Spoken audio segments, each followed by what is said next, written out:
ஆமென். கர்த்தர் நல்லவர். கர்த்தர் இந்த 100 நாள் ஜெபத்தினுடைய 20வது நாள் வரைக்கும் ஆண்டவர் நம்மை கிருபையாய் கர்த்தர் கொண்டு வந்திருக்கிறார். அவர் ஆச்சரியமாய் வழி நடத்தி கர்த்தர் அவருடைய வார்த்தைகளை நம்மோடு கூட கர்த்தர் பேசி ஒவ்வொரு நாளும் ஆண்டவர் நம்மை ஒரு புதிய பாதைக்கு நேராக ஆண்டவர் நம்மை உருவாக்கி கொண்டே இருக்கிறார். ஆமென். கழுதையை தேட போன அந்த சவுல் ராஜாவை, சாதாரணமான சவுலாயிருந்த அந்த கழுதையை தேட போனவனை வேதம் சொல்கிறது, ஆண்டவர் ஒரு பெரிய திட்டத்தை அவன் மேல ஆண்டவர் வச்சார். ஒரு பெரிய தரிசனத்தை அவன் மேல ஆண்டவர் வச்சார். அதே போல சாதாரணமாக எந்த விஷனுமே இல்லாம, பெரிய தரிசனங்கள் எதுவுமே இல்லாம, பெரிய குறிக்கோள்கள் நோக்கம் எதுவும் இல்லாம ஆரம்பிக்கப்பட்ட நம்முடைய வாழ்க்கையை குறித்து ஆண்டவர் ஒரு பெரிய திட்டத்தை கர்த்தர் வைத்திருக்கிறார். ஆமென்.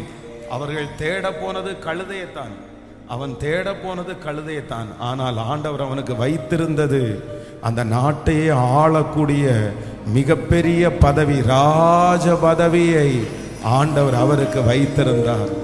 சில நேரத்தில் நம்முடைய வாழ்க்கையிலே கழுதைகள் தொலைந்து போகிறது கூட சில நேரத்தில் நன்மைக்காகவே. அப்போ அந்த கழுதை அன்னைக்கு அவங்களுக்கு ரொம்ப விலையேற பெற்றதா தெரிஞ்சிருக்குது. அந்த கழுதையை தேடி அவ்வளவு மைல் தூரம் அவர்கள் பிரயாணப்பட்டிருக்கிறார்கள். அப்படின்னா அவங்க வாழ்க்கையில் அந்த கழுதை ரொம்ப முக்கியமானது. அதனால தான் ஆண்டவர் சவுலை கூப்பிடும்போது என்ன சொல்றார் அப்படின்னா, பென்யமீன் கோத்திரத்தில் என்னுடைய குடும்பம் ரொம்ப சிறிய குடும்பம்.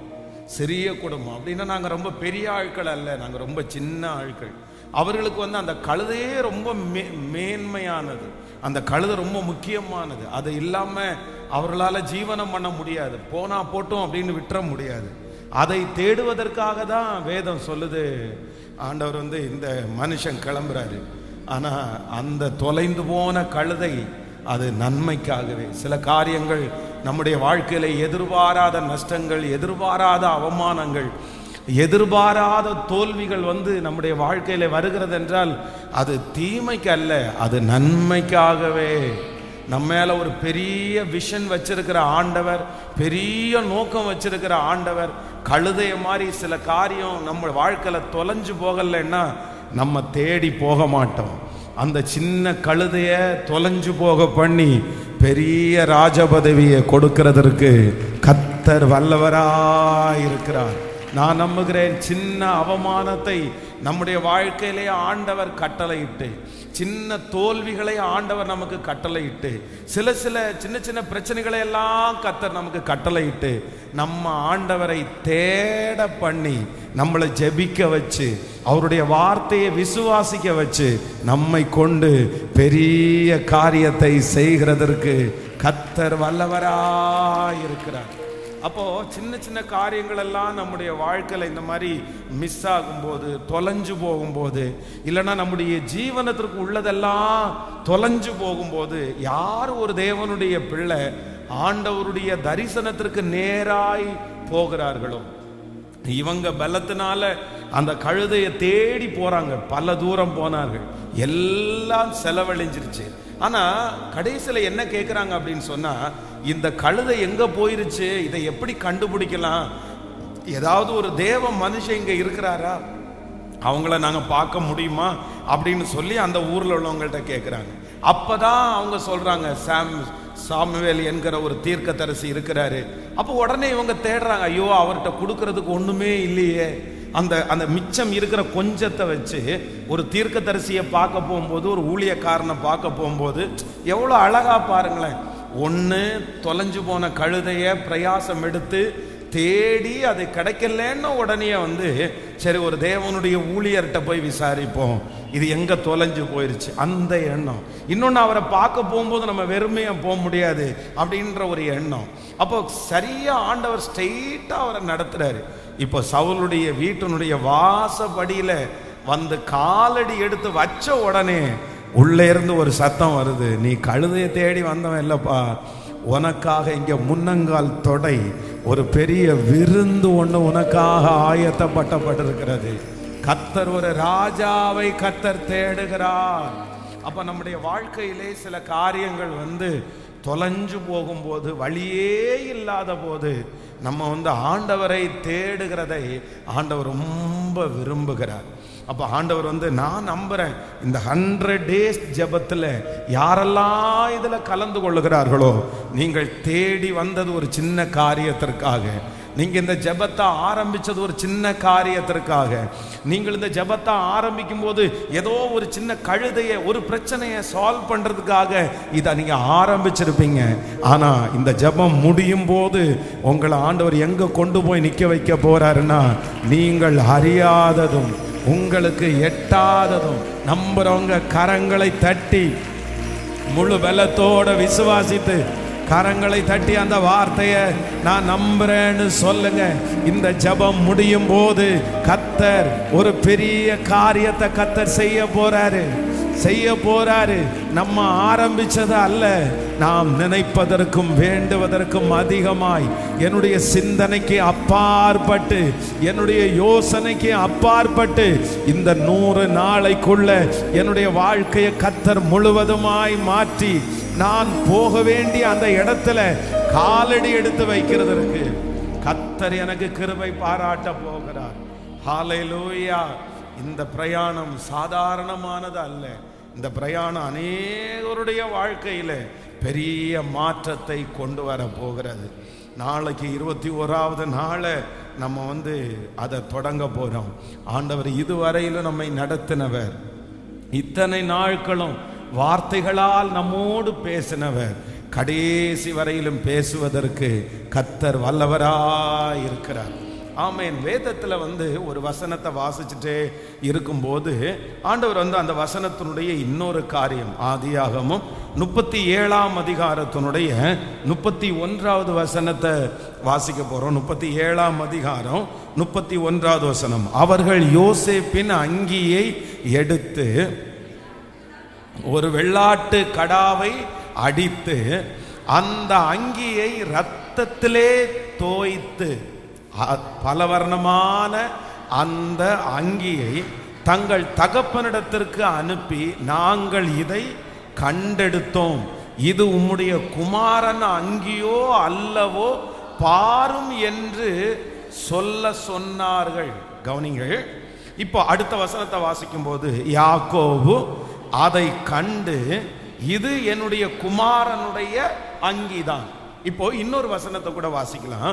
நீங்கள் 37ஆம் அதிகாரத்தினுடைய 20வது வசனத்தை வாசிக்கலாமா?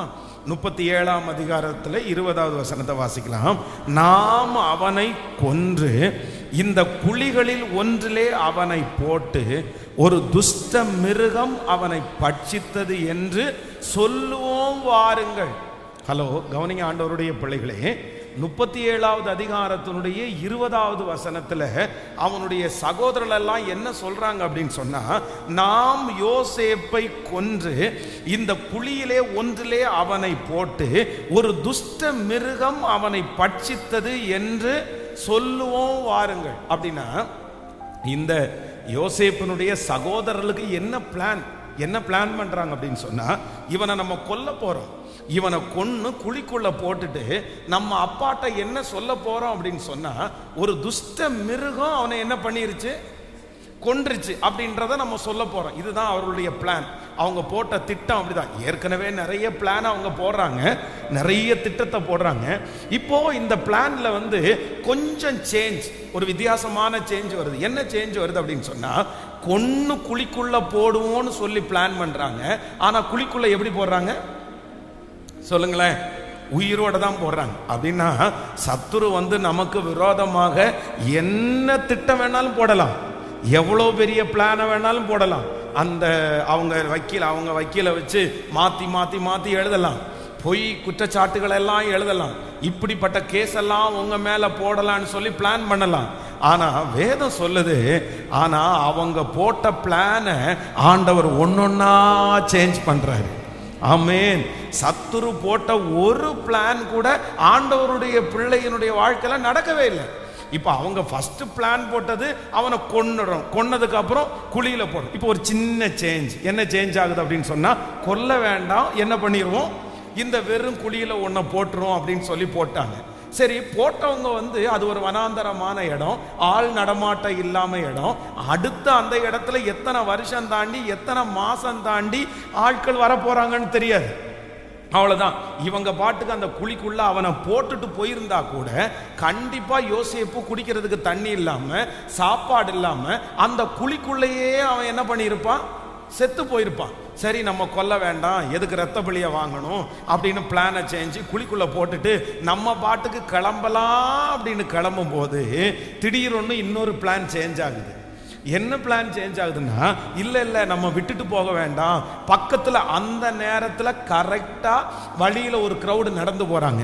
யார் நடந்து போறாங்கன்னா, ஆட்களை கூட அவங்க வாங்குவாங்க. அவங்க வந்து வியாபாரம் பண்ற ஆட்கள் வெறும் பொருளை மட்டும் வியாபாரமாக்க மாட்டாங்க, அவங்க ஆட்களை வியாபாரம் பண்றாங்க. இப்ப அவங்கள கூப்பிட்டு, இப்ப பாருங்களேன், குழிக்குள்ள இருந்து எடுக்கவே கூடாதுன்னு நினைச்ச அந்த பிளானை ஆண்டவர் அடுத்து சேஞ்ச் பண்றாரு.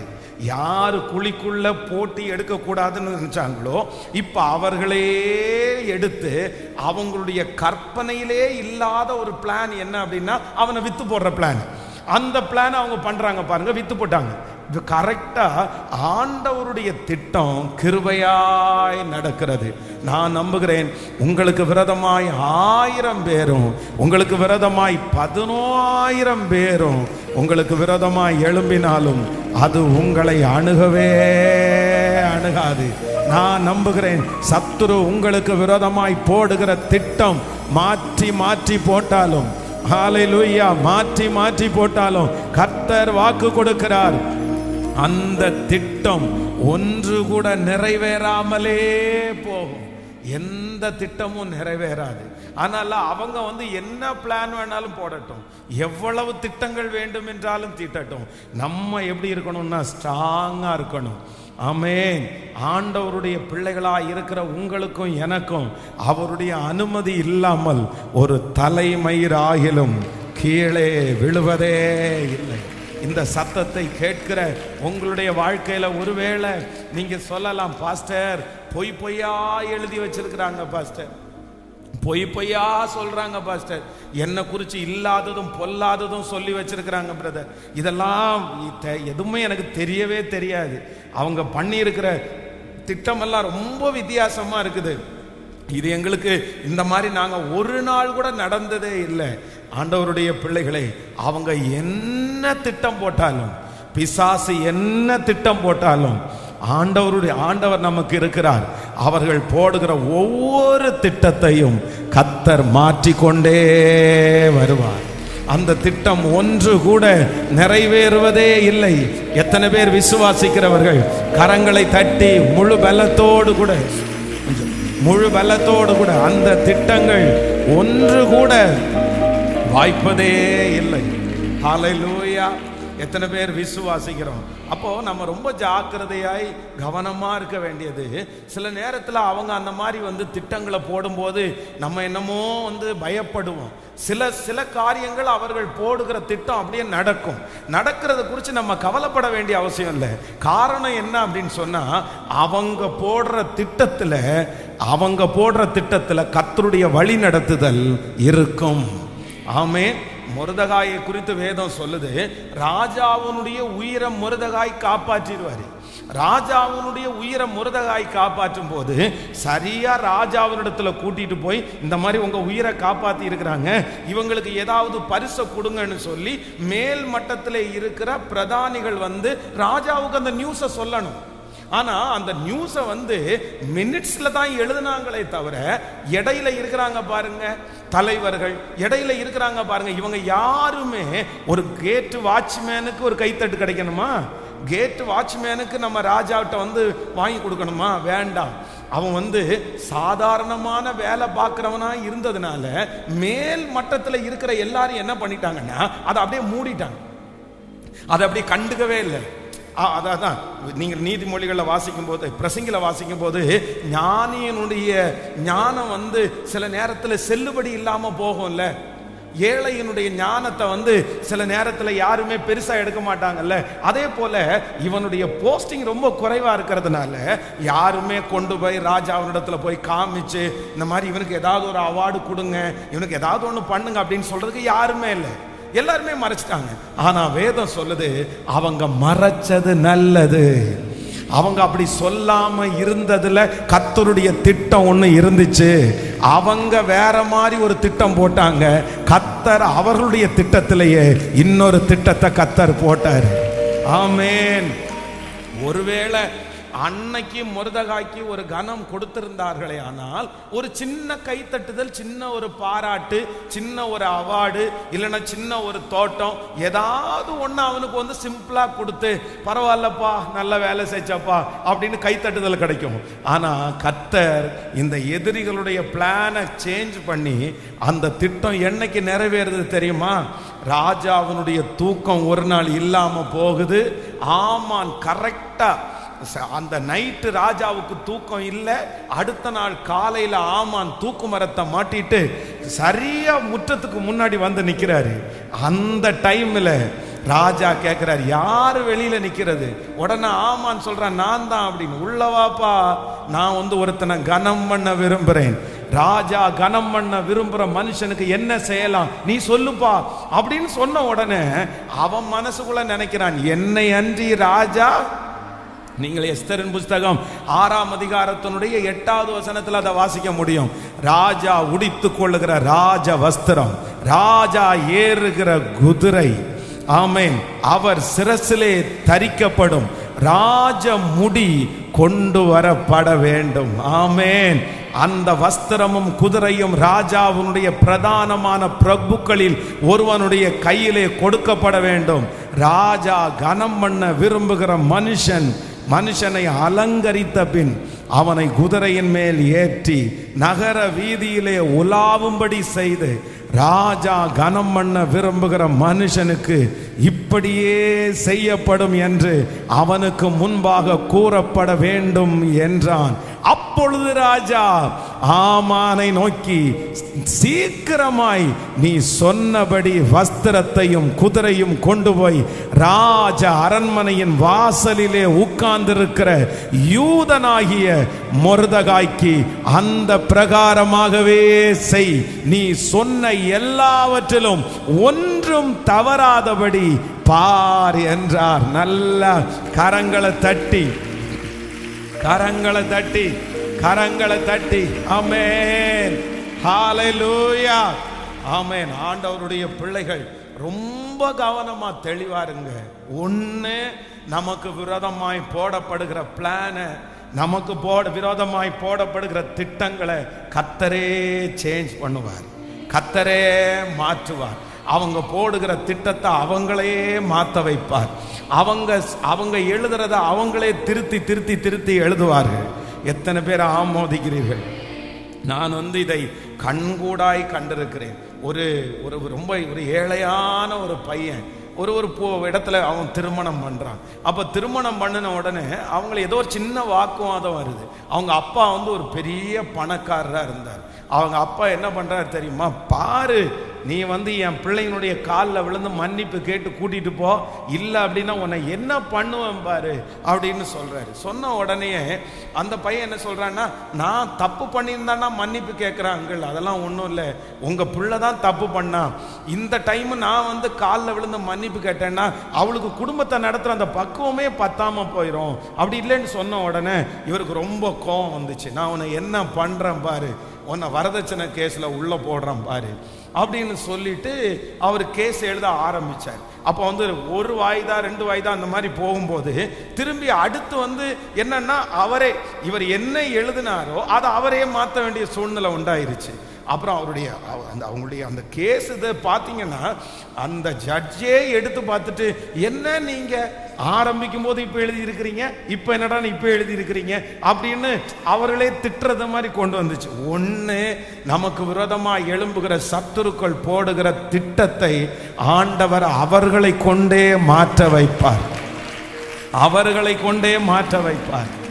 இல்லை அப்படின்னு சொன்னா அவங்க போடுகிற திட்டத்தை உங்களுக்கும் எனக்கும் நன்மையாகவே மாற பண்ணுவார்.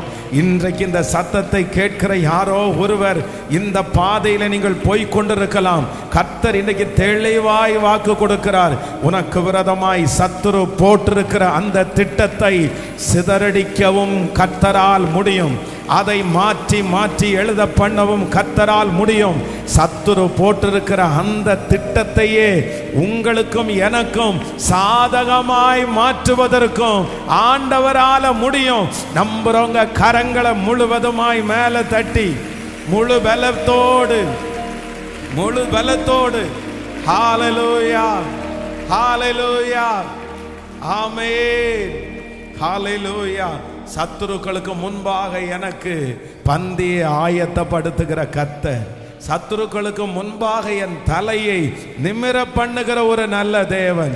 எனக்கு விரோதமாய் எத்தனை பேர் எழும்பினாலும் அதை கர்த்தர் எனக்கு சாதகமாகவே மாற்றி தருகிறவர். 2 கரங்களையும் மேல உயர்த்தி தேங்க்யூ ஜீசஸ். சத்துரு போடுகிற எல்லா திட்டங்களையும் ஆமென் முழு பலத்தோட சொல்லுங்க, முழு பலத்தோட சொல்லுங்க. எஸ் எஸ் இப்போ உங்களுக்கு விரோதமாய் போடப்பட்டிருக்கிற அந்த காரியத்தை கர்த்தர் மாற்றுவாராக, கர்த்தர் திருப்புவாராக, அவர்களுக்கு விரோதமாகவே திருப்புவாராக. சொல்ல சொல்ல அந்த அற்புதம் நடக்கட்டும். ஹalleluya ஹalleluya ஹalleluya ஹalleluya. ஸ்தோத்திரம். நீங்க ஜெபிக்க ஜெபிக்க அந்த காரியம் நடக்கட்டும். நீங்க ஆமோதிக்க அந்த காரியம் நடக்கட்டும். ஆமென். ஸ்தோத்திரம் ஸ்தோத்திரம் ஸ்தோத்திரம். ஹalleluya.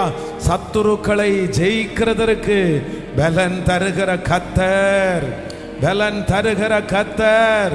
அவர் ஆணையிட்டபடி எல்லாம் எனக்கு செய்து முடிக்கிற கர்த்தர். ஹalleluya. ஆணையிட்டபடி எல்லாம் செய்து முடிப்பீர், வாக்குத்தத்தங்கள் எல்லாம் நிறைவேற்றுவீர். ஆணையிட்டபடி எல்லாம் செய்து முடிப்பீர், வாக்குத்தத்தங்கள் எல்லாம் நிறைவேற்றுவீர்.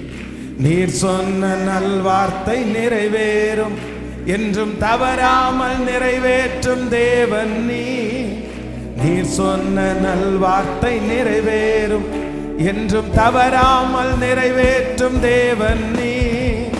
இளைப்பாறுதல் என்னை சுற்றிலும், இளைப்பாறுதல் என் எல்லை எங்கிலும், இளைப்பாறுதல் என் எல்லை எங்கிலும், இளைப்பாறுதல் என் எல்லை எங்கிலும், இளைப்பாறுதல் என் எல்லை எங்கிலும். ஆமென். ரொம்ப அழகான பாடல். யுத்தங்களும் ஓயும், ஈட்டிகளும் முறியும், ரதங்கள் அக்கினியால் சுட்டெரிக்கப்படும். ஏசேக்கு முடியும், சித்தனாவும் முடியும், ரகபோத் எனக்காக தூங்கப்படும். இந்த 100 நாட்கள் ஜெபம் முடியும் போது நான் நம்புகிறேன், எனக்கு விரோதமாய் எழும்புகிற சத்துருவனுடைய சகல திட்டங்களையும் கர்த்தர் முறியடிக்கிறவர்.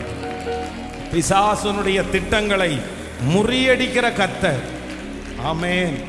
யோபுனுடைய வாழ்க்கைக்கு விரோதமாய் வேதம் சொல்லுது, பிசாசு ஒரு திட்டம் போடுறான். அந்த பிசாசு போட்ட திட்டம் என்ன அப்படின்னு சொன்னா, அவனுக்கு உள்ளதெல்லாம் நீங்க எடுத்துக்குங்க, அவன் உங்களை மறுதளிக்கிறானா இல்லையா பார்க்கலாம் அப்படின்ற ஒரு திட்டம். ஆனா வேதம் சொல்லுது, அவன் போட்ட திட்டத்திலேயே கர்த்தர் யோபுனுடைய முன்னிலைமையை பார்க்கலும் அவனுடைய பின்னிலைமையை கர்த்தர் 2 மடங்கு கர்த்தர் ஆசீர்வதித்தார். ஹalleluya. நான் விசுவாசிக்கிறேன், நான் நம்புறேன். உங்களுக்கு விரோதமாய் போடப்பட்டிருக்கிற திட்டங்கள் முறியடிக்கிறது மட்டும் இல்ல, உங்களுக்கு விரோதமாய் போடப்பட்டிருக்கிற திட்டத்தை கர்த்தர் நன்மையாய் மாற பண்ணுவார். விசுவாசிக்கிறவங்க ஆமோதித்து நன்மையாய் மாற பண்ணுவார், நன்மையாய் மாற பண்ணுவார். சேர்ந்து கரங்களை தட்டி பாடி ஹalleluya. நன்றி அப்பா, நன்றி.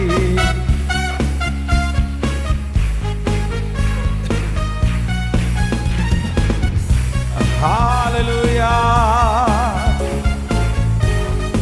ஆணையிட்டபடி எல்லாம் செய்து முடிப்பீர், என் வாக்குத்தத்தங்கள் எல்லாம் நிறைவேற்றுவீர்.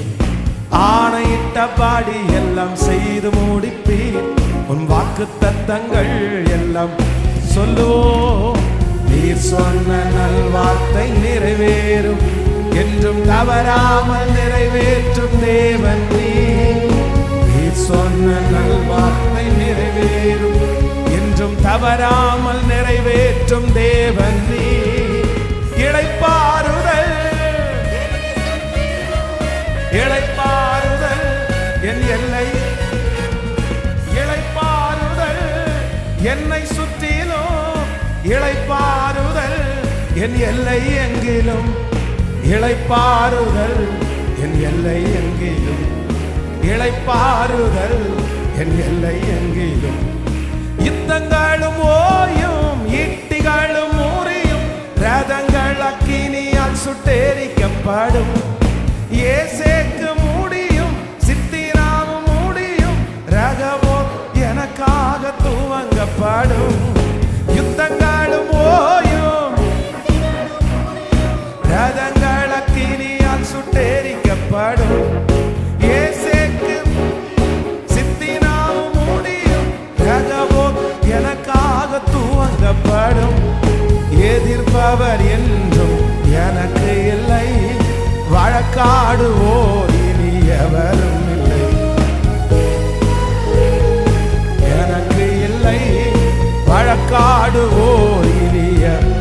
சொல்லுங்க பார்க்கலாம். நீர் சொன்ன நல்வார்த்தை நிறைவேறும், என்றும் தவறாமல் நிறைவேற்றும் தேவன் நீர் சொன்ன நல்வார்த்தை நிறைவேறும், என்றும் தவறாமல் நிறைவேறும்.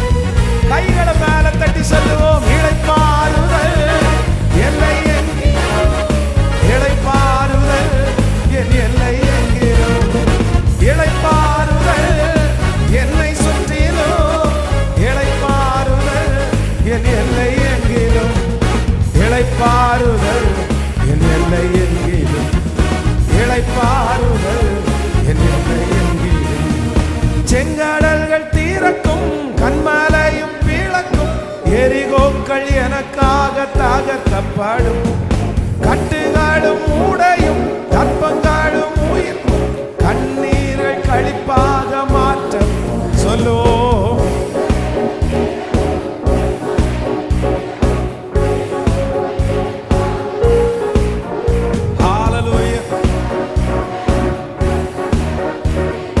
கண்ணீர்கள் களிப்பாக மாற்றப்படும். தகுதியே இல்லை என சொல்வோம் முன், இன்னும் தரமான உயர் என கழிப்பீர். தகுதியே இல்லை என சொல்வோர் முன், இன்னும் தரமான உயர் என சொல்லுங்க. நீர் சொன்ன நல்வார்த்தை நிறைவேறும், என்றும் தவறாமல் நிறைவேற்றும் தேவன் நீர் சொன்ன நல்வார்த்தை நிறைவேறும், என்றும் தவறாமல் நிறைவேறும். கைகளை மேல தட்டி இளைப்பாறுதல், இளைப்பாறுதல் என் எல்லை எங்கிலும். சொல்லுவோம். இளைப்பாறுதல் என் எல்லை எங்கிலும், இளைப்பாறுதல் என் எல்லை எங்கிலும், இளைப்பாறுதல் என் எல்லை எங்கிலும். சூழ்நிலைகள் மாறும், என் தலையும் நிமிரும், பகைத்தோரின் கண் முன்னே உயர்வு வரும். சிறைச்சாலை திறக்கும், சீர்வாழ்வு பிறக்கும், நான் செய்வதெல்லாம் வாய்க்கப்படும். சொல்லுவோம்.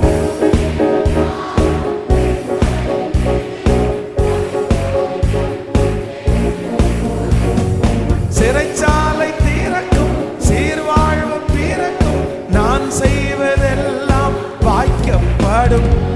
விடை காண கேள்விக்கு பதில்கள் வரும், தீனம் தடையில்லா நன்மை தேடி வரும்.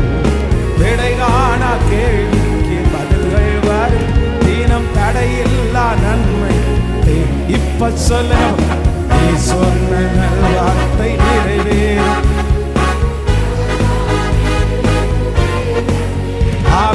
நீ சொன்ன நல்வார்த்தை நிறைவேறும், என்றும் தவறாமல் நிறைவேற்றும் தேவன் நீர்.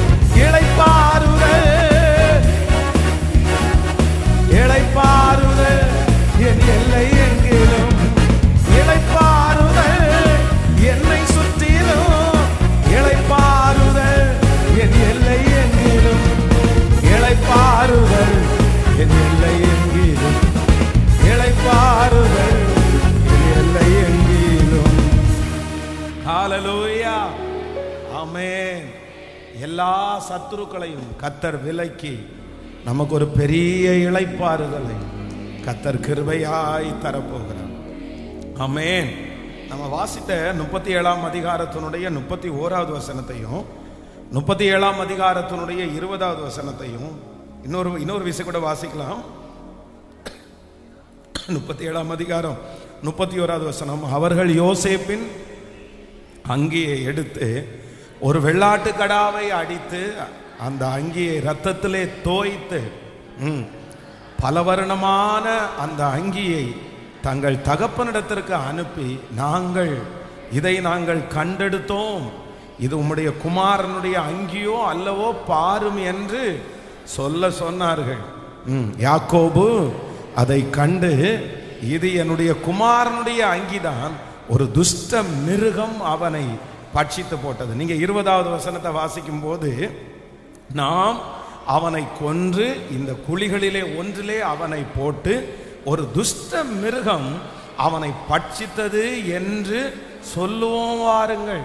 அப்போ கவனிங்க ஆண்டவருடைய பிள்ளைகளே, இந்த இடத்துல யோசேப்பனுடைய பிள்ளைகளுடைய பிளான் என்ன அப்படின்னு சொன்னா, அவங்க என்ன திட்டம் போடுறாங்க அப்படின்னு சொன்னா, நம்ம அப்பாட்ட போய் இவனை இந்த வஸ்திரத்தை காமிச்சு ஒரு துஷ்ட மிருகம் அவனை கொன்னு போட்டுருச்சு அப்படின்னு சொல்லலாம் அப்படின்னு அப்படி பிளான் பண்றாங்க. ஆனா இப்ப யாக்கோபனுடைய கையில அந்த துணியை கொடுத்த உடனே அவர் என்ன சொல்றாரு அப்படின்னு சொன்னா, இவங்க ஜஸ்ட் அந்த துணியை தான் ரத்தத்துல தோய்க்கப்பட்டிருக்கிற துணியை கொடுத்து அவங்க துஷ்ட மிருகம் பட்சித்து போட்டது என்கிற வார்த்தை சொல்லவே இல்லை. இது உம்முடைய குமாரனுடைய அங்கிதானா பாரும் அப்படின்னு அவருடைய கையில கொடுக்குறாங்க. ஆனா அடுத்த வார்த்தை வேதம் சொல்லுது, யாக்கோபு என்ன சொல்றாரு அப்படின்னு சொன்னா, ஒரு துஷ்ட மிருகம் என் பிள்ளைய என்ன பண்ணிருச்சு, பட்சித்து போட்டது. அப்போ அது நடக்கவே இல்லை.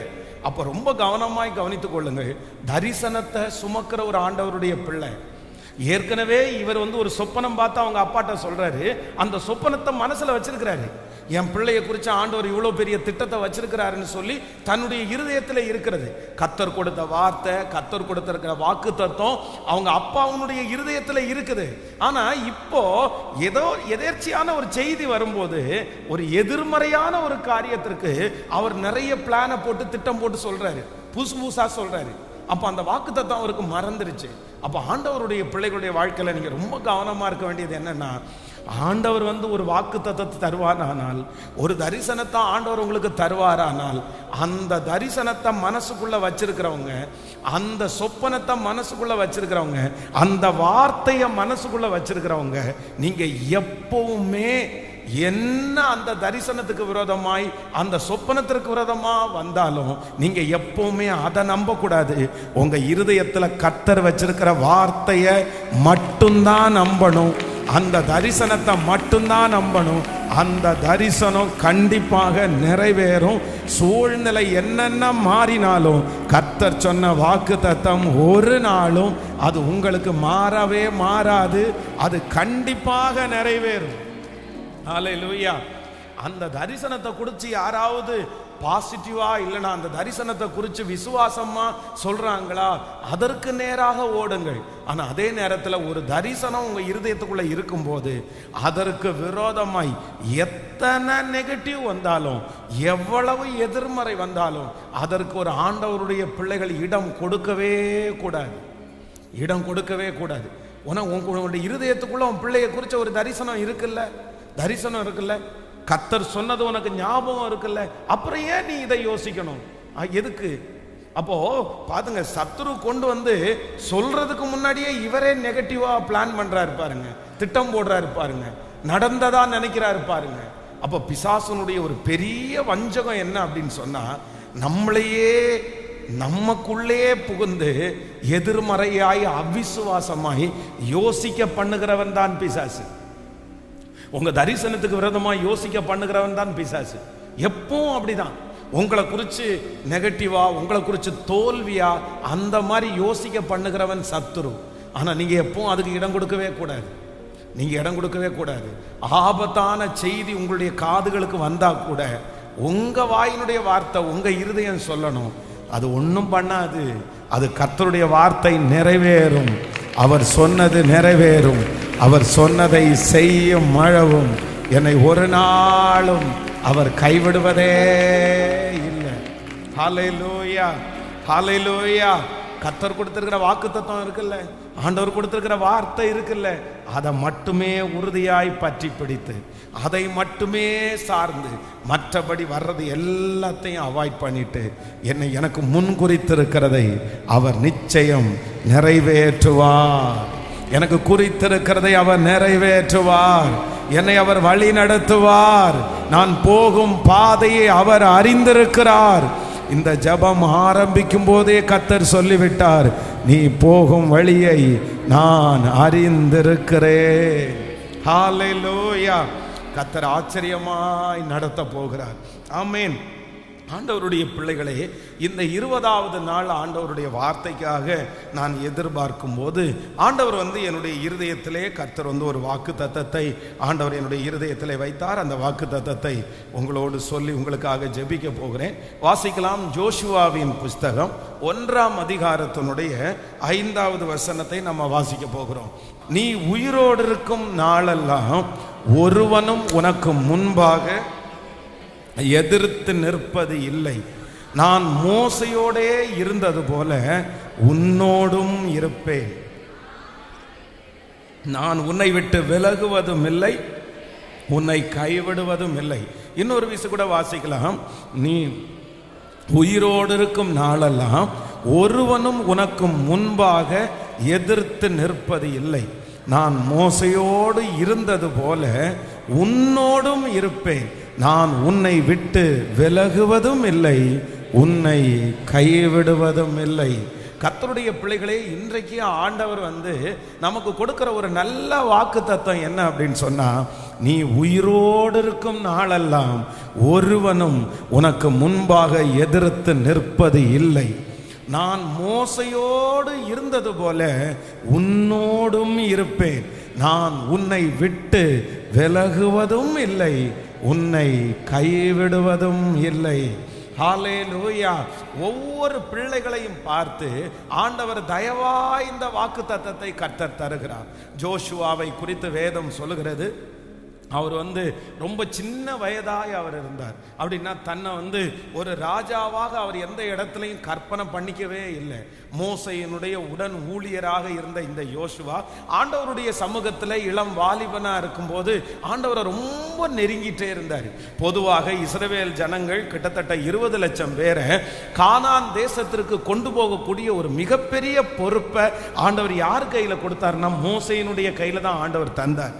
அப்போ இவர் அந்த மோசைக்கு அடிபணிஞ்சு மோசைக்கு கீழ்ப்படிஞ்சு அவர் சொல்லுகிறதெல்லாம் கேட்டு அவருக்கு அசிஸ்டண்டா இருந்து எப்படியாவது கானான் தேசத்துல எல்லா பிள்ளைகளையும் வழி நடத்துறதுல இவங்க மும்முரமா இருந்தாங்க. ஆனா மோசை என்கிறவன் செய்த ஒரு சின்ன ஒரு தவறு, அப்படின்னா ஒரு சின்ன மிஸ்டேக் ஆண்டவர் சொல்றாரு, இல்ல நீ இந்த ஜனங்களை நீ கானான் தேசத்திற்கு கூப்பிட்டு போக மாட்ட, நீ அதற்கு பிறகு இன்னொரு தலைவனை உருவாக்குவேன்னு கர்த்தர் இந்த ஜோஷுவாவை தலைவனாய் உருவாக்குறார். பொதுவாக இஸ்ரவேல் ஜனங்களுக்கு தலைவனாய் இருக்கிறது அப்படின்றது சுலபமான காரியம் அல்ல. வேதத்திலேயே ரொம்ப வெற்றியுள்ள ஒரு தலைவன் யாருன்னு கேட்டா மோசே. பயப்படாத ஒரு தலைவன் யாருன்னு கேட்டா இந்த மோசே.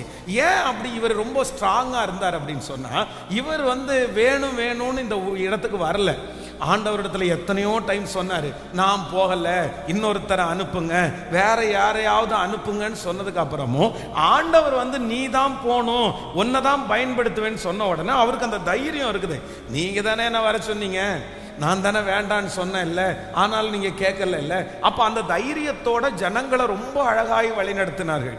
இந்த இஸ்ரவேல் ஜனங்கள் மோசைக்கு விரோதமா முறுமுறுத்தாங்க, மோசைக்கு விரோதமா கல்லெறிய பார்த்தாங்க, மோசையின் இடத்துல போய் சண்டை போட்டு எங்களுக்கு எகிப்துல பிரேத குழிகள் இல்லை என்றா இங்க கொண்டு வந்தீங்க அப்படின்னு நிறைய வாக்குவாதம் பண்ணாங்க. மோசைய உண்டு இல்லைன்னு பண்ணிட்டாங்க. தன்னுடைய வாழ்நாள் முழுக்க தன்னுடைய ஜனங்களுக்காகவே செலவு பண்ணவன் யார் அப்படின்னா மோசே. மோசையினுடைய மாமனாராகிய எத்ரோ வரும்போது இந்த மோசையினுடைய ஊழியத்தை பார்த்து ஆச்சரியப்படுறாரு. என்னப்பா உனக்கு ஃபேமிலி இல்லையா, உனக்கு மனைவிடலுக்கு நேரா நீட்டினா செங்கடல் 2ஆக பிரியுது, திரும்ப அங்கிருந்து நீட்டினா அந்த செங்கடல் திரும்ப ஒன்னாகுது. எவ்வளோ பெரிய மிராக்கல். அப்ப எகிப்துல பாக்குறாங்க 10 வாதை 10 பார்த்து அந்த எகிப்தினுடைய ராஜாவுக்கு முன்னாடி யாருமே நிக்க மாட்டாங்க. ஆனா மோசே போய் தைரியமா நின்னுட்டு, நான் பாரு நாளைக்கு என்ன பண்றான் பாரு ஆண்டவருடைய நாமத்தினால. அந்த மோசே மிகப்பெரிய ஒரு லீடர், ஒரு பெரிய எல்லாருமே பிரமிக்கத்தக்க தைரியமான ஒரு லீடர். இப்ப மோசே முடிஞ்ச உடனே ஜோஷுவா அந்த பொறுப்புக்கு வராரு. இவருக்கு ரொம்ப பயமா இருக்குது. இவர் சின்ன பையன்னு ஒரு பயம், இந்த ஜனங்கள் என்னை ஏத்துக்குவாங்களா மாட்டாங்கன்ற பயம், இந்த ஜனங்களை எப்படி நான் கொண்டு சேர்க்க போறேன், இப்படி நிறைய பயம் அவருடைய இருதயத்தில் இருக்கும்போது ஆண்டவர் அந்த ஜோஷுவாவை பார்த்து சொல்றாரு, எப்பா நீ பயப்படாத, நீ பயப்படாத, நீ உயிரோடு இருக்கும் நாளெல்லாம் நீ நினைக்கிற என்ன கொன்றுவாங்களோன்னு நீ நினைக்கிற, எனக்கு விரோதமா இவங்க எழும்பிடுவாங்களோன்னு நினைக்கிற, ஆனா நான் உனக்கு ஒரு உடன்படிக்கை பண்றேன். நீ உயிரோடு இருக்கும் நாளெல்லாம் ஒருவனும் உனக்கு முன்பாக எதிர்த்து நிற்பது இல்லை. நான் மோசையோடு இருந்தது போல உன்னோடும் இருப்பேன். இந்த சத்தத்தை கேட்கிற ஒவ்வொரு பிள்ளைகளிடத்திலையும் கர்த்தர் வாக்கு கொடுக்கிறார். உங்கள் தகப்பனுடைய தேவன், முன்னோர்களுடைய தேவன், ஆபிரகாமின் தேவன், ஈசாக்கின் தேவன், யாக்கோபின் தேவன், அவர் நமக்கும் தேவன். ஆபிரகாமோட எப்படி இருந்தாரோ, ஈசாக்கோட எப்படி இருந்தாரோ, ஆமென், அந்த அளவிற்கு நமக்கு தகுதி இல்லாமல் இருக்கலாம், அந்த அளவிற்கு நமக்கு ஜெபம் இல்லாமல் இருக்கலாம், அந்த அளவிற்கு நமக்கு விசுவாசம் இல்லாமல் இருக்கலாம், அந்த அளவிற்கு நமக்கு பலன் எதுவுமே இல்லாமல் இருக்கலாம். ஆனா கர்த்தர் வாக்கு கொடுக்கிறார், நான் ஆபிரகாமோடு இருந்தது போல உன்னோடும் இருப்பேன். இதற்கு முன்பாக இருந்த தலைவர்களோடு எப்படி கர்த்தர் இருந்தாரோ, கர்த்தர் வாக்கு கொடுக்கிறார், நான் அவர்களோடு இருந்தது போல உன்னோடும் இருப்பேன். ஹல்லேலூயா. சில பொறுப்புகள் உங்களுடைய கைகளிலே கொடுக்கப்பட்டிருக்கலாம், சில வேலைகள் உங்களுடைய கரங்களில் கொடுக்கப்பட்டிருக்கலாம். நீங்க ஒருவேளை பயந்திருக்கலாம், நான் இதை எப்படி செய்வேன், அவங்கள மாதிரி எனக்கு செய்ய தெரியாது, அவங்கள மாதிரி எனக்கு பேச தெரியாது, அவங்க பெரிய லெஜண்ட், அவங்களுடைய கால் தூசிக்கு கூட நான் வரமாட்டேன், அவங்க அளவுக்கு பரிசுத்தம் எனக்குள்ள இல்லை, அவங்க அளவுக்கு ஜெப வாழ்க்கை எனக்குள்ள இல்லை, அவங்க அளவுல படிப்பு எனக்கு இல்லை, அனுபவம் எனக்கு இல்லை. ஆனா கர்த்தர் வாக்கு கொடுக்கிறார், உங்களுக்கு ஒரு பொறுப்பை கர்த்தர் தருவார், அந்த பொறுப்பை கர்த்தர் ஆசீர்வதிப்பார். அந்த பொறுப்பிலே இதற்கு முன்பாக ஆண்டவர் வழி நடத்தி எவ்வளவு பெஸ்டா கர்த்தருடைய சமூகத்தில் கர்த்தர் அவர்களை நடத்தினாரோ, அதே போல கர்த்தர் வாக்கு கொடுக்கிறார், மோசையோடு இருந்தது போல நான் உன்னோடு கூட இருப்பேன். எத்தனை பேர் ஆமோதிக்கிறீர்கள்? உங்களுடைய நீங்க செய்து கொண்டிருக்கிற அந்த பொறுப்புல யார் ரொம்ப பக்காவா செஞ்சாங்களோ, யார் ரொம்ப பிரமிப்பா செய்தார்களோ, அவர்களை நீங்க உங்களுக்கு முன்னாடி வச்சுக்கோங்க. நான் நம்புறேன் அவர்களுக்கு அப்படிப்பட்ட ஞானத்தை ஆண்டவர் தர முடியுமானால், அந்த வலிமையை ஆண்டவர் தர முடியுமானால், அதைவிட மேலானதை கர்த்தர் உங்களுக்கு தருவதற்கு கர்த்தர் வல்லவராய் இருக்கிறார். ஓஹோ, குடும்ப வாழ்க்கையில இணைக்கப்பட போற ஏதோ ஒரு மகள், ஒரு மகன் ஒருவேளை பயந்து கொண்டிருக்கலாம், நான் எப்படி திருமணம் பண்ணி என் குடும்பத்தை நான் எப்படி ரன் பண்ணுவேன், நான் எப்படி நடத்துவேன், எங்க அம்மா மாதிரி நான் நடத்த முடியுமா, எங்க அப்பா மாதிரி நான் குடும்பத்தை கொண்டு போயிடுவேனா, அப்படி எனக்கு ஒண்ணுமே தெரியலையே, அதுக்கு தகுதி இல்லாதவன போல இருப்பேன். ஒருவேளை ஒரு பயமா இருக்கலாம் உங்களுக்கு, அந்த குடும்ப வாழ்க்கையை நினைக்கும் போது பயமா இருக்கலாம், அந்த வேலையை நினைக்கும் போது பயமா இருக்கலாம், அந்த தொழிலை நினைக்கும் போது பயமா இருக்கலாம்.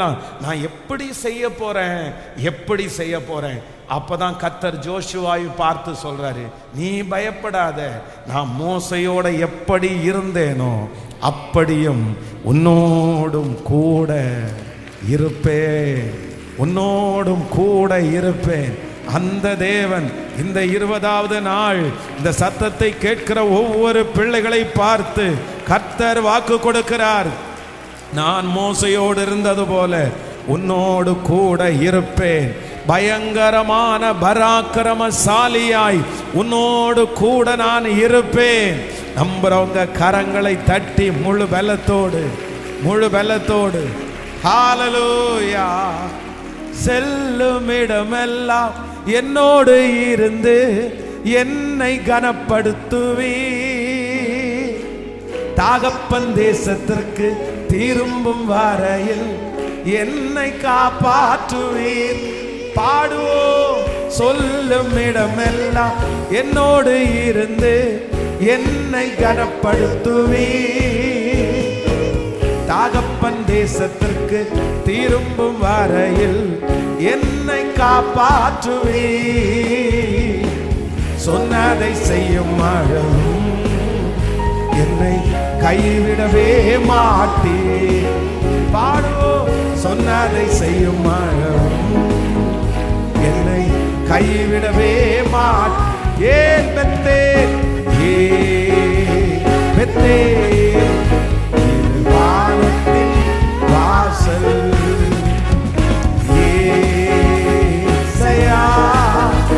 ஆசீர்வாதத்தின் வாசல் பெத்தேன்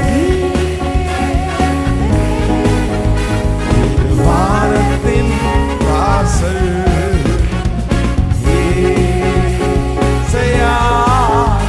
ஆசீர்வாதத்தின் வாசல். ஹல்லேலூயா. கைகளை உயர்த்தி சொல்லுங்க. மோசையோடு இருந்தது போல, மோசையோடு இருந்தது போல என்னோடும் இருக்கிற கர்த்தர். முழு பலத்தோடு இந்த வார்த்தையை நான் நம்புறேன் ஆண்டவரே, இந்த வார்த்தையை நான் நம்புறேன் ஆண்டவரே, இந்த வார்த்தையை நான் நம்புறேன் ஆண்டவரே. அவர்களோட இருக்கிறது மனுஷ பலன், அவர்களோட இருக்கிறது மனுஷ ஞானம், அவர்களோட இருக்கிறது ஒரு தலைவன், ஒரு அரசியல்வாதி, அவர்களுடைய பலன். ஆனா நம்மோடு கூட இருக்கிறது கர்த்தர் பலன். உங்களோடு என்னோடு கூட இருக்கிறவர் கர்த்தர். உங்களை என்னை நடத்த போகிறவர் கர்த்தர். உங்களை என்னையும் வேறு பிரித்தவர் கர்த்தர். ஹல்லேலூயா. ஆமென். பயந்து கொண்டு பயத்தோடு கூட எப்படி நான் இதெல்லாம் நடத்த போறேன், எப்படி இந்த காரியத்தை எல்லாம் செய்ய போறேன் அப்படின்ற ஒரு பெரிய கேள்விக்குறியோட இருந்த இந்த ஜோஷுவாவை பார்த்துதான் ஆண்டவர் வாக்கு கொடுக்கிறார். நான் மோசையோடு இருந்தது போல நான் உன்னோடும் இருப்பேன். இந்த ஜனத்தை எல்லாம் நீ கானான் தேசத்துக்கு நீ கூட்டிட்டு போவ, இந்த ஜனத்துக்கெல்லாம் தேசத்தை நீ பங்கிட்டு கொடுப்ப, உன் மூலமாய் நான் பெரிய காரியத்தை நான் செய்வேன். ஹல்லேலூயா. கர்த்தருடைய பிள்ளையே, இந்த 20வது நாள் ஆண்டவர் ரொம்ப தெளிவா சொல்றாரு. இதுக்கு முன்னாடி நம்முடைய முற்பிதாக்களோடு ஆண்டவர் எப்படி இருந்தாரோ, ஒருவேளை அவர்கள் அளவிற்கு நம்மளால எதுவும் செய்ய முடியாம இருக்கலாம். நம்ம அப்படிதான் நம்ம நினைப்போம் சில நேரத்துல. அப்படின்னா நான் அப்படி யோசிப்பேன், இதுக்கு முன்னாடி இருந்த பெரிய பெரிய தேவ மனிதர்கள், பெரிய பெரிய தேவ ஊழியர்கள், அவருடைய தியாகத்தை எல்லாம் வாசித்து பார்க்கும்போது அவங்க தியாகத்துல ஒரு 20% கூட நம்மகிட்ட இருக்கிறது மாதிரி நமக்கு தெரியாது. அவருடைய ஜப வாழ்க்கை வித்தியாசமானது, அவருடைய வேத தியானம் ரொம்ப வித்தியாசமானது. அவங்களுடைய விசுவாசத்தை பார்த்தீங்கன்னா அவ்வளோ பெரிய விசுவாசம். அவர்களுக்குள்ள இருந்த ஃபெய்த் வந்து பார்த்தீங்கன்னா அவ்வளோ ஃபெய்த்தா இருந்தாங்க.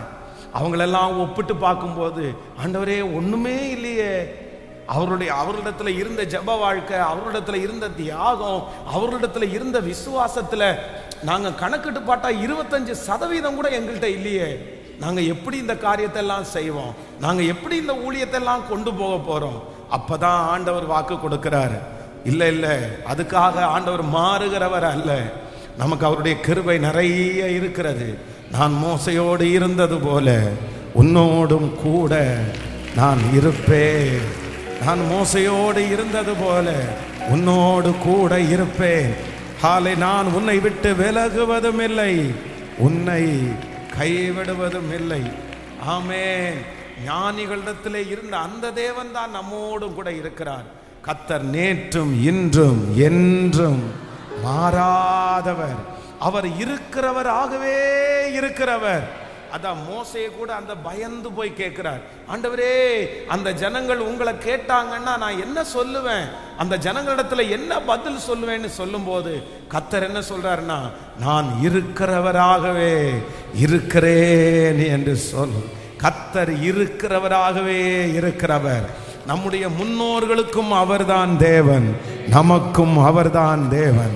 நம்முடைய தகப்பன்மார்களுக்கும் அவர்தான் தேவன், நமக்கும் அவர்தான் தேவன். நம்புறவங்க கைகளை தட்டி கர்த்தருக்கு மகிமைப்படுத்தலாம். ஹல்லேலூயா. கர்த்தருடைய பிள்ளைகளே, இந்த வசனத்தை நான் தியானிக்கும் போது மோசையோடு இருந்தது போல உன்னோடும் இருப்பேன், மோசையோடு இருந்தது போல உன்னோடும் இருப்பேன். அப்போ இந்த வசனத்தை வைத்து ஏற்கனவே ஆண்டவர் மோசையோட எப்படி இருந்தார் என்கிறதை குறித்து ஒரு விசை கிட்டத்தட்ட ஒரு 1 இயருக்குள்ள இருக்கும்னு நினைக்கிறேன், ஒரு செய்தியை நான் கொடுத்திருக்கிறேன். மோசையோட ஆண்டவர் எப்படி இருந்தார் என்கிறதை குறித்து நம்ம தியானிச்சிருக்கிறோம். ஆனா இன்றைக்கு ஆண்டவர் ஒரு வித்தியாசமான ஒரு காரியத்தை கர்த்தர் எனக்கு ஞாபகப்படுத்தினார். அப்படின்னா ஆண்டவர் இந்த மோசையோடு கூட இருந்து 3 விதமான ஜாதிகளை, அதாவது ஒரு 3 விதமான கூட்டத்தார ஆண்டவர் என்ன பண்ணுவார்னா இந்த மோசையின் மூலமாய் ஆண்டவர் ஜெயிப்பார். ஒரு 3 கூட்டத்தை இந்த மோசே அவருடைய பிரயாணத்தில் அந்த இஸ்ரவேல் ஜனங்களை அவர் எகிப்திலிருந்து கானானுக்கு கொண்டு வர்ற அந்த வழி மட்டும் கிட்டத்தட்ட விசேஷமாக ஒரு 3 விதமான கூட்டத்தார அவர் ஜெயிப்பார். ஆனா அதற்கு பிறகு பார்த்தீங்க அப்படின்னு சொன்னா இந்த ஜோஷுவா ஒரு 35 ஆட்களை அவர் ஜெயிப்பார். இந்த மோசே 3 ராஜாக்களை ஜெயிப்பார். ஆனா அதற்கு பின்பாக வந்த ஜோஷுவா கிட்டத்தட்ட 35.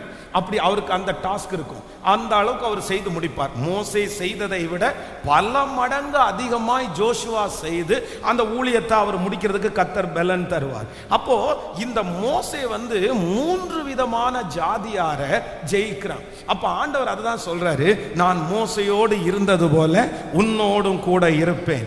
அந்த மோசையை கொண்டு 3 விதமான கூட்டத்தாரை ஆண்டவரால் ஜெயிக்க பண்ண கூடுமானால் உங்களையும் என்னையும் கொண்டு கர்த்தர் அதே போல ஜாதிகளை கர்த்தரால் துரத்த முடியும்.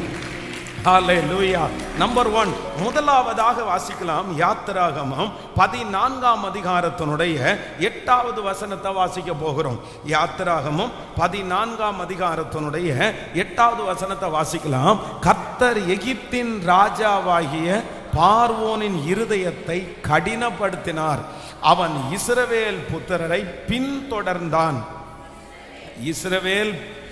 இஸ்ரவேல் புத்திரர் பலத்த கைவுடன் புறப்பட்டு போனார்கள். எகிப்தியர்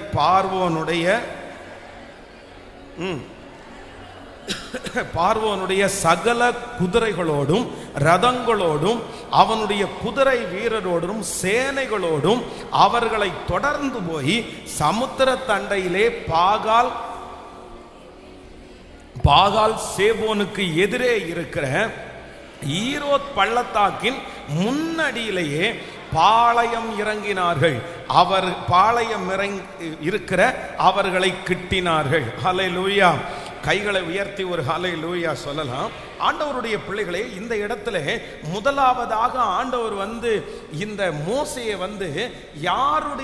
யாருக்கு ஜெயிக்க பண்ணுகிறார் அப்படின்னா, இந்த மோசையினுடைய கையிலே ஆண்டவர் கொடுத்த முதல் ஜாதி என்னன்னா யாரை ஜெயிக்க பண்ணார் அப்படின்னு சொன்னா, பார்வோனை வீழ்த்தும்படியாய் கர்த்தர் மோசையை பயன்படுத்தினார். இந்த எகிப்திலே இருக்கிற பார்வோன் என்கிற மனுஷன் பாத்தீங்கன்னா மிகப்பெரிய ஆளு, யாராலையும் ஜெயிக்க முடியல. கிட்டத்தட்ட 400 ஆண்டுகளாக இந்த பார்வோனை இஸ்ரவேல் ஜனங்களால ஜெயிக்க முடியல. ஆனா ஆண்டவர் மோசையினுடைய கையில யாரை ஒப்பு கொடுத்தார் அப்படின்னு சொன்னா, பார்வோனையும் அவனுடைய சேனையையும் கர்த்தர் மோசையினுடைய கைகளிலே கர்த்தர் ஒப்பு கொடுத்தார். ஆமென் சொல்லுங்க பார்க்கலாம்.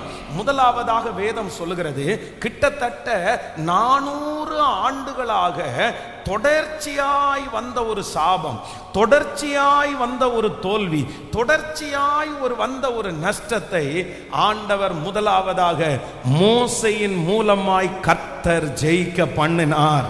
நான் நம்புறேன், மோசையோடு இருந்தது போல உன்னோடும் இருப்பேன் என்கிறதனுடைய அர்த்தம் என்ன அப்படின்னு சொன்னா, மோசையோடு இருந்த கர்த்தர் 400 ஆண்டுகளாக கண்டினியூவா தொடர்ச்சியாய் வந்து கொண்டிருந்த ஒரு பிரச்சனையை கர்த்தர் செங்கடலே முறியடித்து அந்த மோசையை கொண்டு ஒரு ஜெயத்தை எடுக்க முடியுமானால், தொடர்ச்சியாக வம்சாவளியாக பல நாட்களாக வருடங்களாக உங்களை தொடர்ந்து கொண்டு வந்திருக்கிற சக்திகளை கர்த்தர் உங்களை கொண்டு முறியடித்து, உங்களை கொண்டு கர்த்தர் முறியடித்து, ஹல்லேலூயா, ஒரு பெரிய ஜெயத்தை தருவேன் என்று கர்த்தர் வாக்கு கொடுக்கிறார்.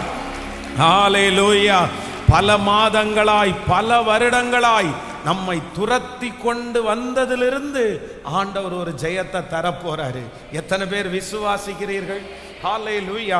இது ஆண்டவருடைய பிள்ளைகளே, இது ஒரு பெரிய அபிஷேகம். என்ன அபிஷேகம் அப்படின்னு சொன்னா, நம்மளை தொடர்ச்சியாய் வருது பாருங்களேன். இது யாருடைய வாழ்க்கையில ரொம்ப பொருந்தும்னா, நீங்க யோசேப்புனுடைய வாழ்க்கையில பாத்தீங்கன்னா இது ரொம்ப ஆச்சரியமா இருக்கும். நீங்க வாசிக்க முடியும், வேதத்தை எடுத்து அந்த வசனத்தை வாசிக்கலாமே. நீங்கள் முதலாவதாக ஆதியாகமத்தினுடைய 12ஆம் அதிகாரத்தினுடைய 10வது வசனத்தை வாசிக்கலாமா? ஆதியாகமம் 12ஆம் அதிகாரத்தினுடைய 10வது வசனம். அத்தேசத்திலே பஞ்சம் உண்டாயிற்று, தேசத்திலே பஞ்சம் கொடிதாய் இருந்தபடினால் ஆபிரகாம் எகிப்திலே தங்கும்படி அவ்விடத்திற்கு போனான். நல்லா கவனிச்சுக்கங்க ஆண்டவருடைய பிள்ளைகளே. இங்க ஒன்று நீங்க நோட் பண்ணிக்கங்க. ஃபர்ஸ்ட் யாருடைய வாழ்க்கையில் அப்படின்னா, ஆபிரகாமுடைய நாட்களில் ஒரு பஞ்சம் வருது. அப்போ இந்த ஆபிரகாமுடைய நாட்கள்ல பஞ்சம் வரும்போது இந்த ஆபிரகாம் எங்க போறாராமா? சொல்லுங்களேன். அந்த பஞ்சத்திற்கு தப்பு வைக்கிறதற்காக இப்போ ஆபிரகாம் எகிப்திற்கு கடந்து போகிறார். அந்த பஞ்சத்தை காப்பாற்றும்படியாக, தன்னுடைய குடும்பத்தை காப்பாற்றுவதற்காக எகிப்திற்கு கடந்து போறார். நெக்ஸ்ட் அடுத்த ஒரு வசனத்தை வாசிக்கலாம். ஆதியாகமம் 26ஆம் அதிகாரத்தினுடைய 1வது வசனத்திலிருந்து 6வது வசனம் வரைக்கும் வாசிக்கும் போது, ஆதியாகமம் 26ஆம் அதிகாரத்தினுடைய 1வது வசனத்திலிருந்து, இப்போ ஆபிரகாம் நாட்களில் உண்டான பஞ்சத்தை அல்லாமல் பின்னும் ஒரு பஞ்சம் தேசத்திலே உண்டாயிற்று. அப்பொழுது ஈசாக்கு பெலிஸ்தியருக்கு ராஜாவாய் இருக்கிற அமலேக்கியனிடத்திற்கு கேராரூருக்கு போனான். கவனிங்க ஆண்டவருடைய பிள்ளைகளே, இந்த இடத்துல என்ன சொல்லப்படுது அப்படின்னு சொன்னா, இப்போ ஆபிரகாம் மூத்த அப்பா, இப்போ அவருடைய மகன் யாரு? ஈசாக்கு. இந்த ஈசாக்குனுடைய காலத்துல 2வது ஒரு பஞ்சம் வருது. அப்போ 2வது பஞ்சம் வரும்போது அவருடைய பிள்ளை பஞ்சம் வந்த உடனே எங்க ஓடி போறாங்க? அமலேக்கியரிடத்திலே கேராரூருக்கு போறாரு. அப்புறம் அடுத்த வசனத்தை வாசிக்கும் போது 3வது வசனம், இந்த தேசத்திலே நீ இந்த வாசம் பண்ணு, நான் உன்னோடு கூட இருப்பேன். ஆண்டவர் சொல்றாரு. அப்படின்னா மாத்தி விடுறாரு. தன்னுடைய தகப்பனார் பஞ்ச காலத்துல பிழைக்கும்படி இன்னொரு ஊருக்கு போறாரு. ஈசாக்கு அடுத்து பஞ்சம் வந்த உடனே பிழைக்கும்படி இன்னொரு ஊருக்கு போறாரு. நீங்க அடுத்த ஒரு வசனத்தை வாசிக்கலாம். நீங்கள் ஆதியாகமம் 46ஆம் அதிகாரத்தினுடைய 1வது வசனத்திலிருந்து 4வது வசனத்தை வாசிக்கும் போது, ஆதியாகமம் 46:1 இஸ்ரவேல் தனக்கு உண்டான யாவற்றையும் சேர்த்து கொண்டு புறப்பட்டு பேர்சபாவிற்கு போய் தன் தகப்பனாகிய ஈசாக்குனுடைய தேவனுக்கு பலியிட்டான். அன்று இரவிலே தேவன் இஸ்ரவேலுக்கு தரிசனமாகி யாக்கோபே யாக்கோபே என்று கூப்பிட்டான். அவன் இதோ அடியேன் என்றான். அப்பொழுது அவர், நான் உன் தேவன், நான் உன் தகப்பனுடைய தேவன், நீ எகிப்து தேசத்திற்கு போக பயப்பட வேண்டாம், அங்கே உன்னை பெரிய ஜாதி ஆக்குவேன். கவனிங்க ஆண்டவருடைய பிள்ளைகளே. நம்பர் 1, முதலாவதாக ஆபிரகாம் பஞ்சத்தை பிழைக்கிறதற்கு எங்க போறாரு? எகிப்திற்கு போறாரு. நம்பர் 2, இரண்டாவது ஈசாக்கு பஞ்சத்தை பிழைக்கிறதுக்கு எங்க போறாரு? கேராரூருக்கு போறாரு. நம்பர் 3, மூன்றாவது அவருடைய மகன் யாக்கோபு பஞ்சம் வரும்போது பிழைக்கிறதுக்கு இப்ப எங்க போறாரு? திரும்ப எகிப்திற்கு போறாரு. ஆனா இப்போ வேதம் சொல்லுது, ஆபிரகாமுடைய பஞ்சத்துக்கு அவர் இன்னொரு ஊருக்கு போனாரு, ஈசாக்குனுடைய பஞ்சத்துக்கு அவர் ஒரு ஊருக்கு போனாரு. அதானா அப்பா, தாத்தா, கொள்ளு தாத்தா, இவங்க அத்தனை பேரும் பஞ்சம்னு ஒன்று வரும்போது இன்னொரு ஊர்ல போய் பிழைக்கிறது அவங்களுக்கு சட்டம். அவங்க அப்படிதான் பண்ணிட்டு இருந்தாங்க. ஆனா வேதம் சொல்லுது, இப்ப 3வது 4வது யாருடைய காலத்துல பஞ்சம் வருதுன்னா, யோசேப்பு என்கிற ஒருத்தனுக்கு பஞ்சம் வருது. ஆனா அந்த யோசேப்பை நீங்க வாசிக்கும் போது ரொம்ப அழகா இருக்கும். நீங்க ஆதியாகமம் 41ஆம் அதிகாரத்தினுடைய 55வது வசனத்திலிருந்து வாசிக்கும் போது, ஆதியாகமம் 41ஆம் அதிகாரம் 55வது வசனம், எகிப்து தேசம் எங்கும் பஞ்சம் உண்டான போது ஜனங்கள் உணவுக்காக பார்வோனை நோக்கி ஓலமிட்டார்கள். அதற்கு பார்வோன், நீங்கள் போய் யோசேப்பினிடத்திற்கு போய் அவன் உங்களுக்கு சொல்லுகிறபடி செய்யுங்கள் என்று எகிப்தியர் எல்லாருக்கும் சொன்னான். அடுத்த வசனம், தேசம் எங்கும் பஞ்சம் உண்டானபடினால் யோசேப்பு களஞ்சியங்களை எல்லாம் திறந்து எகிப்தியருக்கு விற்றான். பஞ்சம் எகிப்திலே வர வர கொடியதாயிருந்தது. ஆமேன். கர்த்தருடைய பிள்ளைகளே, அப்பா, தாத்தா, கொள்ளு தாத்தா அத்தனை பேரும் பஞ்சத்திற்கு இன்னொரு ஊருக்கு போய் பொழைச்சாங்க. இத்தனை வருஷத்தினுடைய சாபத்தை, இத்தனை வருடம் தொடர்ந்து வந்த பிரச்சனைய, இத்தனை வருடம் தொடர்ந்து வந்த அந்த ஆபத்தை யோசேப்பு என்கிற ஒரு மனுஷனை குறித்து வேதம் சொல்லுகிறது. அவன் நாட்களிலே பஞ்சம் வரும்போது யோசேப்பு களஞ்சியங்களை எல்லாம் திறந்தான். நல்ல கரங்களை தட்டி களஞ்சியங்களை எல்லாம் திறந்தான். முழு பலத்தோடு கரங்களை தட்டி தொடர்ச்சியாய் வருகிற, வம்சாவளியாய் வருகிற, கண்டினியூவாய் வருகிற அந்த கடன் பாரத்தை கர்த்தர் உங்க மூலமா கர்த்தர் சரி பண்ண போறாரு. அந்த வியாதியை ஆண்டவர் உங்க மூலமா சரி பண்ண போறாரு. அந்த நஷ்டத்தை உங்க மூலமா ஆண்டவர் சரி பண்ண போறாரு. கர்த்தரிடத்துல கேளுங்க. அந்த யோசேப்பனுடைய அபிஷேகம் உங்க தலைமையில இருக்கிறது. தாத்தா செய்யலாம், தாத்தாவுடைய அப்பா செய்யலாம், அப்பா அந்த காரியத்தில் சிக்கி இருக்கலாம். ஆனா கர்த்தர் சொல்லுகிறார், உங்க பீரியட்ல, உங்க வம்சத்துல நீங்க இருக்கும்போது, எவ்வளவு அழகா இருக்குல்ல அந்த வசனம். யோசேப்பனுடைய காலத்துல பஞ்சம் வரும்போது அவங்க அப்பெல்லாம் இன்னொரு ஊருக்கு ஓடுனாங்க. ஆனா யோசேப்பு தன்னுடைய களஞ்சியங்களை எல்லாம்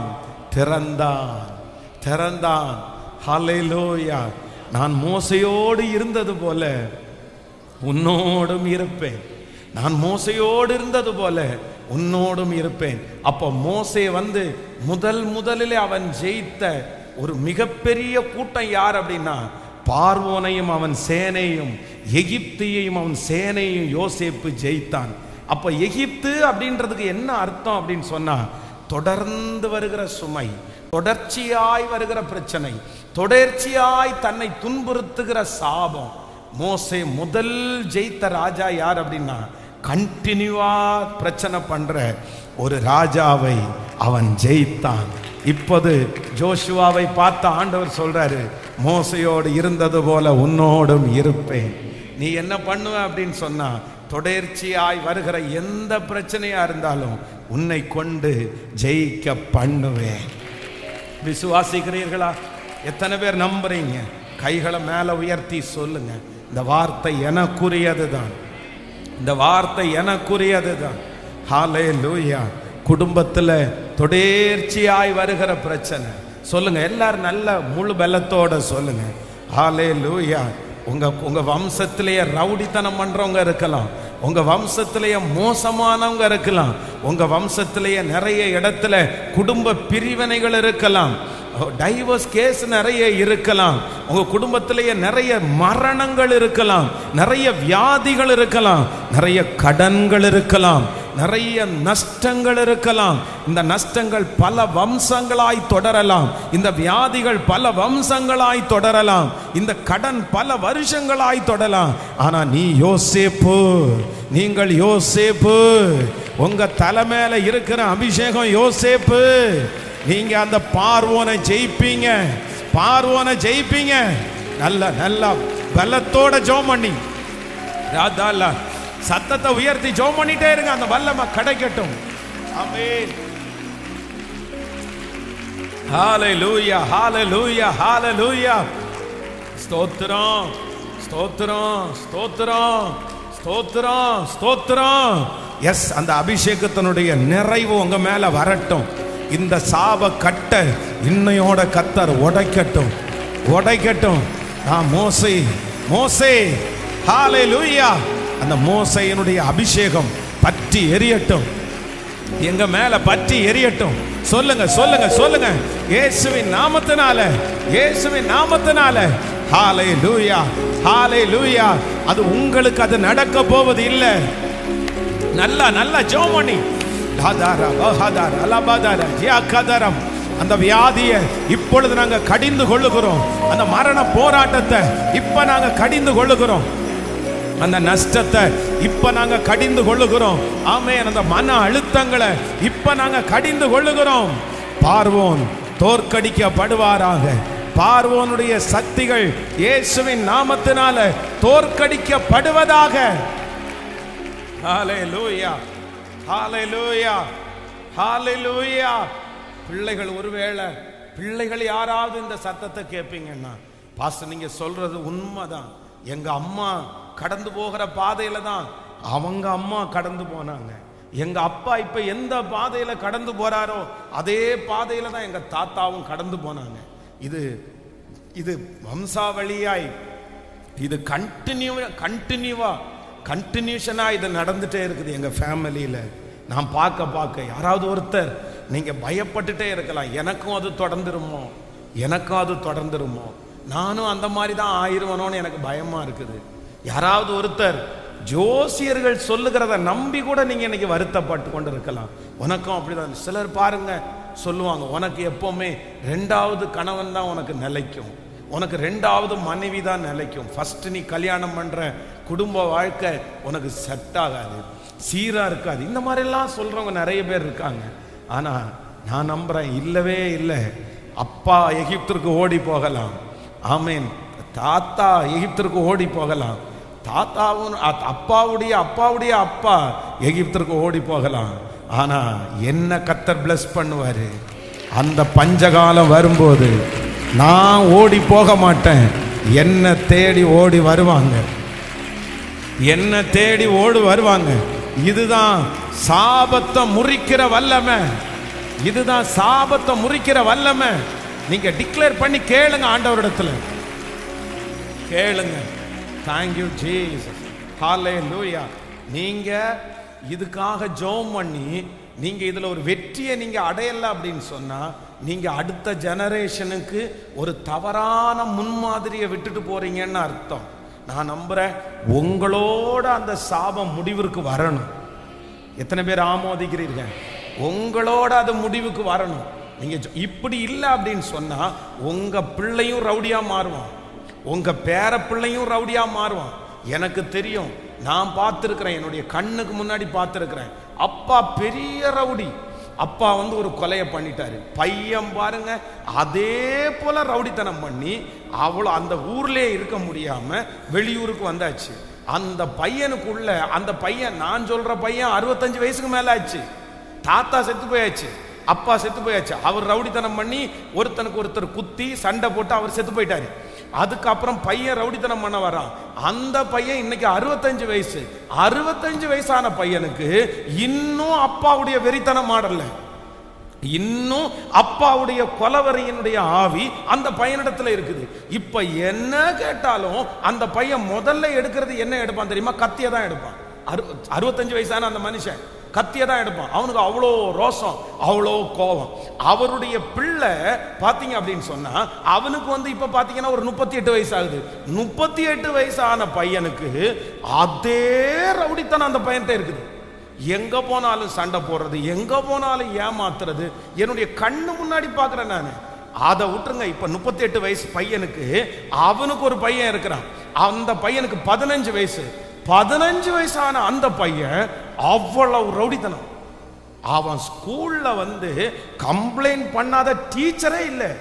எங்க போனாலும் சண்டை இழுத்துட்டு வந்துருவான், எங்க போனாலும் அடிதடி வச்சுட்டே வருவான். 14-15 வயசு ஆகுது இந்த பையனுக்கு. எவ்வளவு ஆனா இத்தனைக்கும் அவங்க யார் தெரியுமா? ரட்சிக்கப்பட்ட கிறிஸ்டியன். அவங்க சர்ச்சுக்கு போறோம், ஓயாம சர்ச்சுக்கு போறோம், ஜோம் பண்றோம்.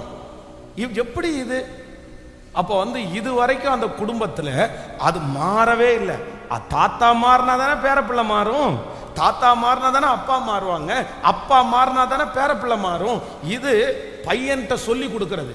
பிள்ளை சின்ன அந்த குழந்தைகிட்ட அந்த சின்ன பேரண்ட்ட சொல்லி கொடு, நீ போய் அடிச்சுட்டு வாடா. அவன் என்ன பெருசா ஒன்ன இது பண்ணிட்டான், நீ போய் குத்திடுவேன்னு சொல்லு, அடிச்சிருவேன்னு சொல்லு, வெட்டிடுவேன்னு சொல்லு, என் தாத்தா எப்படிப்பட்ட ஆளுன்னு போய் சொல்லு. அவனை போட்டுருவோமா? யார்கிட்ட? பேரண்ட்ட. 65 வயசான அந்த தாத்தா பேசுற பேச்சா இது? அவனுடைய வெறியை ஏத்தி விடுறது. நீ எந்த ரத்தம் தெரியுமா? அவங்க தாத்தா அவனுடைய பேரை சொல்லி, நீ அந்த வகைரா, அந்த வகைரா கொகைரா. கோபமா வருது எனக்கு. என்ன வகைரா? உங்களையெல்லாம் வந்து தண்ணியில முக்க கூடாது, அக்னியில முக்கினதான் நீ எல்லாம் சரியாகும். உன்னை எரிச்சுதான் வெளியே எடுக்கணும். எரிச்சு வெளியே எடுத்தாலும் தீர்மான்னு தெரியலையே. எலும்பினுடைய மஞ்சத்துக்குள்ள எல்லாம் உள்ள ஒட்டிட்டு இருக்குது வெறி. அந்த வைராக்கியம் எங்க ஓட்டிட்டு இருக்குன்னா, அந்த வெறித்தனை எங்க ஓட்டு இருக்குன்னா எலும்புக்குள்ள இருக்குது அந்த மனுஷனுக்கு. அவ்வளோ வயசாயிடுச்சு, ஆனா அறிவுன்றது சுத்தமா இல்லை. ஒரு சின்ன பேர பிள்ளைகிட்ட என்ன பேசணும்னு தெரியாது, என்ன சொல்லணும்னு தெரியாது. டீச்சர் திட்டுனாங்கன்னா ஓங்கி ஒரு அப்பா போயிட்டு வர வேண்டியது தானே, தாத்தா பார்த்துக்குவான்ல. என்ன தாத்தா பார்த்துக்குவாரு? இதுவா சொல்ற வார்த்தை? இவங்களெல்லாம் எந்த லிஸ்ட்ல ஆண்டவர் வச்சிருப்பாரு? இவங்கெல்லாம் ரட்சிக்கப்பட்டதுக்கு ஏதாவது அர்த்தம் இருக்குதா? இவங்க சர்ச்சுக்கு வர்றதுக்கு ஏதாவது அர்த்தம் இருக்குதா? இப்படிப்பட்ட கொலவெறியின ஆவியோட ஒரு ஃபேமிலி திருந்துருச்சுன்னா என்னைக்கு அவங்க வம்சம் சரியாகும்? என்னைக்கு?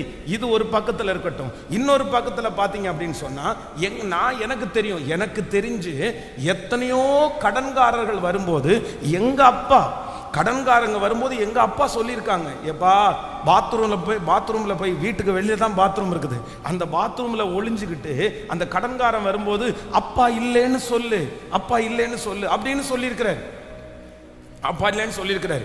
அப்போ எங்க அப்பா கடன்காரரா இருந்திருக்கிறாரு, எங்க தாத்தா கடன்காரரா இருந்திருக்காரு. ஆனா நான் அப்படி இருக்க கூடாதுன்னு நான் நினைக்கிறேன்.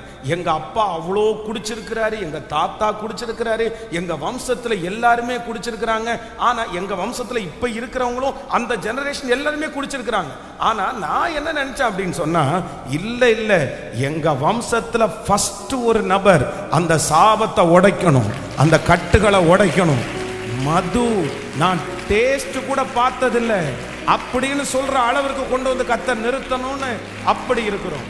அப்ப ஆண்டவருடைய பிள்ளைகளே, உங்க குடும்பத்துல அப்படியே கண்டினியூவாய் வருகிற அந்த எகிப்தியனை, வம்சமாய் வருகிற அந்த எகிப்தியனை நீங்க ஜெயிச்சுட்டு தான் இந்த உலகத்தை விட்டு போகணும். நீங்க ஜெயிச்சுட்டு தான் இந்த உலகத்தை விட்டு போகணும்.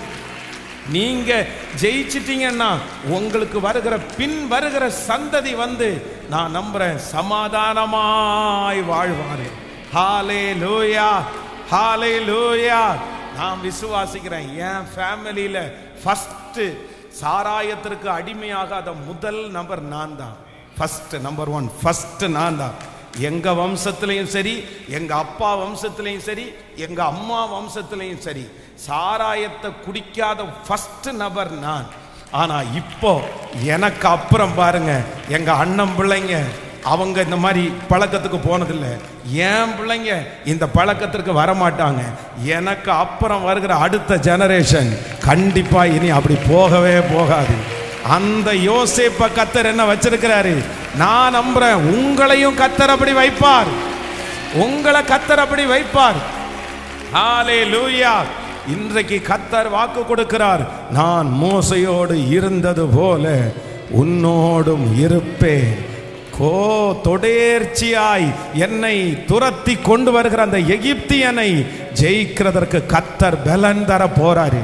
இதை ஒரு ஜெபம் பண்ணி அடுத்த பகுதிக்கு போறோம்.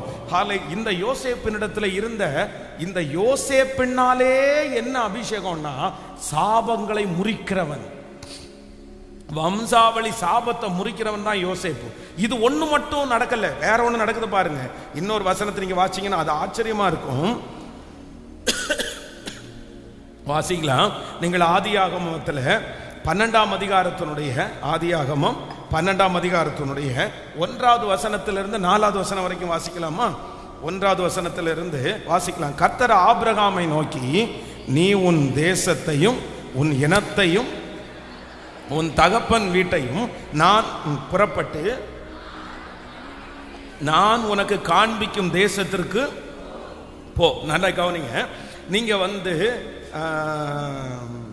நீங்க 21ஆம் அதிகாரத்தினுடைய 5வது வசனத்தை கூட வாசிப்பீர்கள். ஆனால் ஆதியாகமம், நீங்க அதை எழுதி கொள்ளுங்க. 21ஆம் அதிகாரம் 5வது வசனம். தன் குமாரனாகிய ஈசாக்கு பிறந்த போது ஆபிரகாம் 100 வயதாயிருந்தான். கவனிங்க, இப்ப எல்லாரும் கவனிங்க. ஃபர்ஸ்ட் நான் வாசித்த வசனத்துல ஆபிரகாமுக்கு ஆண்டவர் வாக்கு கொடுக்கிறது எத்தனாவது வருஷம் வயசுல அப்படின்னா 75.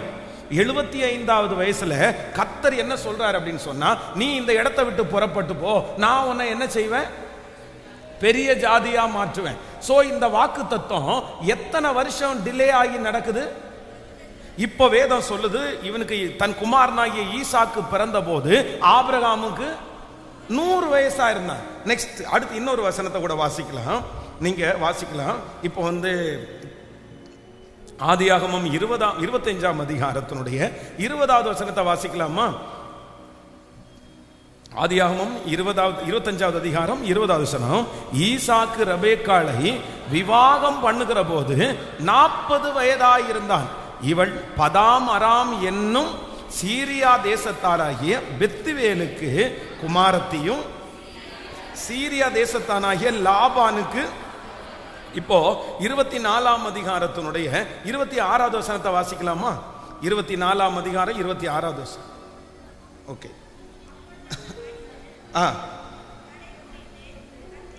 இல்ல இப்போ 20வது வசனத்தை வாசிக்கும் போது ஈசாக்கு 20வது வசனம். ஈசாக்கு ரெபெக்காளை விவாகம் பண்ணுகிற போது 40 வயதா இருந்தான். அப்படின்னா 25ஆம் அதிகாரம் 20வது வசனம். இப்போ 24வது வசனம். பிரசவ காலம் பூரணமாகும் போது அவள் கர்ப்பத்தில் 2 பிள்ளைகள் இருந்தது. மூத்தவன் சிவந்த மேனியும். 26வது வசனத்தை வாசிக்கும் போது பின்பு அவன் சகோதரன் தன் கையினாலே ஏசாவின் குதிகாலை பிடித்து கொண்டு வெளிப்பட்டான். அவனுக்கு யாக்கோபு என்று பெயரிட்டான். இவர்களை அவன் பெற்ற போது ஈசாக்கு 60 வயதா இருந்தான். கல்யாணமானது எத்தனாவது வயசுல? 40 வயசுல. எப்ப குழந்தை பிறக்குது? 60 வயசுல. இவருக்கு எவ்வளவு வருஷம் டிலே? 20. தாத்தாவுக்கு எத்தனை வருஷம்? அப்பாவுக்கு 25 வருஷம், பையனுக்கு 20 வருஷம். இப்போ அடுத்து நீங்க ஆதியாகமம் 30ஆம் அதிகாரத்தினுடைய 22வது வசனத்தை வாசிக்கலாமே. ஆதியாகமம் 30ஆம் அதிகாரம் 22வது வசனம். தேவன் ராகேலை நினைத்தருளினாள், அவனுக்கு தேவன் செவி கொடுத்து அவள் கர்ப்பம் தரிக்கும்படி பண்ணினார். நீங்க 22வது வசனத்துல 23 வாசினா, அவ கர்ப்பவதியாகி ஒரு குமாரனை பெற்று தேவன் என் நிந்தையை நீக்கிவிட்டார் என்றும், 24 இன்னும் ஒரு குமாரனை கர்த்தர் எனக்கு தருவார் என்றும் அவனுக்கு யோசேப்பு என்று பெயரிட்டார். இப்ப கவனிங்க, அவருடைய பையன் ஈசாக்குனுடைய பையன் யாக்கோபுக்கு இந்த யோசேப்பு அப்படின்னா வாக்குத்தத்தத்தின் பிள்ளையாகிய யோசேப்பு எத்தனை வருஷம் டிலே அப்படின்னா கிட்டத்தட்ட 7 வருஷம். இவருடைய கர்ப்பம் அடைக்கப்பட்டிருந்துச்சு. 7 வருஷம் தாண்டி அவருக்கு பிள்ளை. தாத்தாவுக்கு 25 இயர்ஸ், அடுத்த பிள்ளைக்கு 20 வருஷம், அடுத்த பிள்ளைக்கு 7 வருஷம். ஆனா வேதத்துல நீங்க யோசேப்பை வாசிப்பீர்கள் 41ஆம் அதிகாரத்தினுடைய 50-52 வாசிக்கும் போது பஞ்சமுள்ள வருஷங்கள் வருவதற்கு முன்னே யோசேப்புக்கு 2 குமாரர்கள் பிறந்தார்கள். அவர்களை ஓன் பட்டணத்து ஆசாரியனாகிய போத்திப்பிராவின் குமாரத்தியாகிய ஆஸ்நாத்து அவளுக்கு பெற்றான். யோசேப்பு என் வருத்தம் யாவையும் என் தகப்பன் குடும்ப அனைத்தையும் நான் மறக்கும்படி பண்ணினார் என்று சொல்லி மூத்தவனுக்கு மனாசே என்று பெயரிட்டார். கரங்களை தட்டி. அப்போ யோசேப்புக்கு இந்த டிலே அப்படின்றது இல்லவே இல்லை. தொடர்ச்சியாய் தன்னுடைய குடும்பத்துல வம்சத்துல நடந்து கொண்டிருந்ததை அப்படியே மாற்றி ஒரு புதுமையை கொண்டு வந்தவர் யார் அப்படின்னா யோசேப்பு. ஹல்லேலூயா. நான் நம்புறேன் கர்த்தர் உங்களை அப்படியே வைப்பாராக. மோசேயை போல கர்த்தர் இன்றைக்கு ஆமேன் இதுவரையிலையும் நம்மை துரத்தி கொண்டு வந்திருக்கிற அந்த எகிப்தியர்களை முறியடிக்க கர்த்தர் பலன் தருவார். ஆமேன். எல்லாரும் சத்தமா இந்த அபிஷேகம் எனக்கு கண்டிப்பா தரணும்.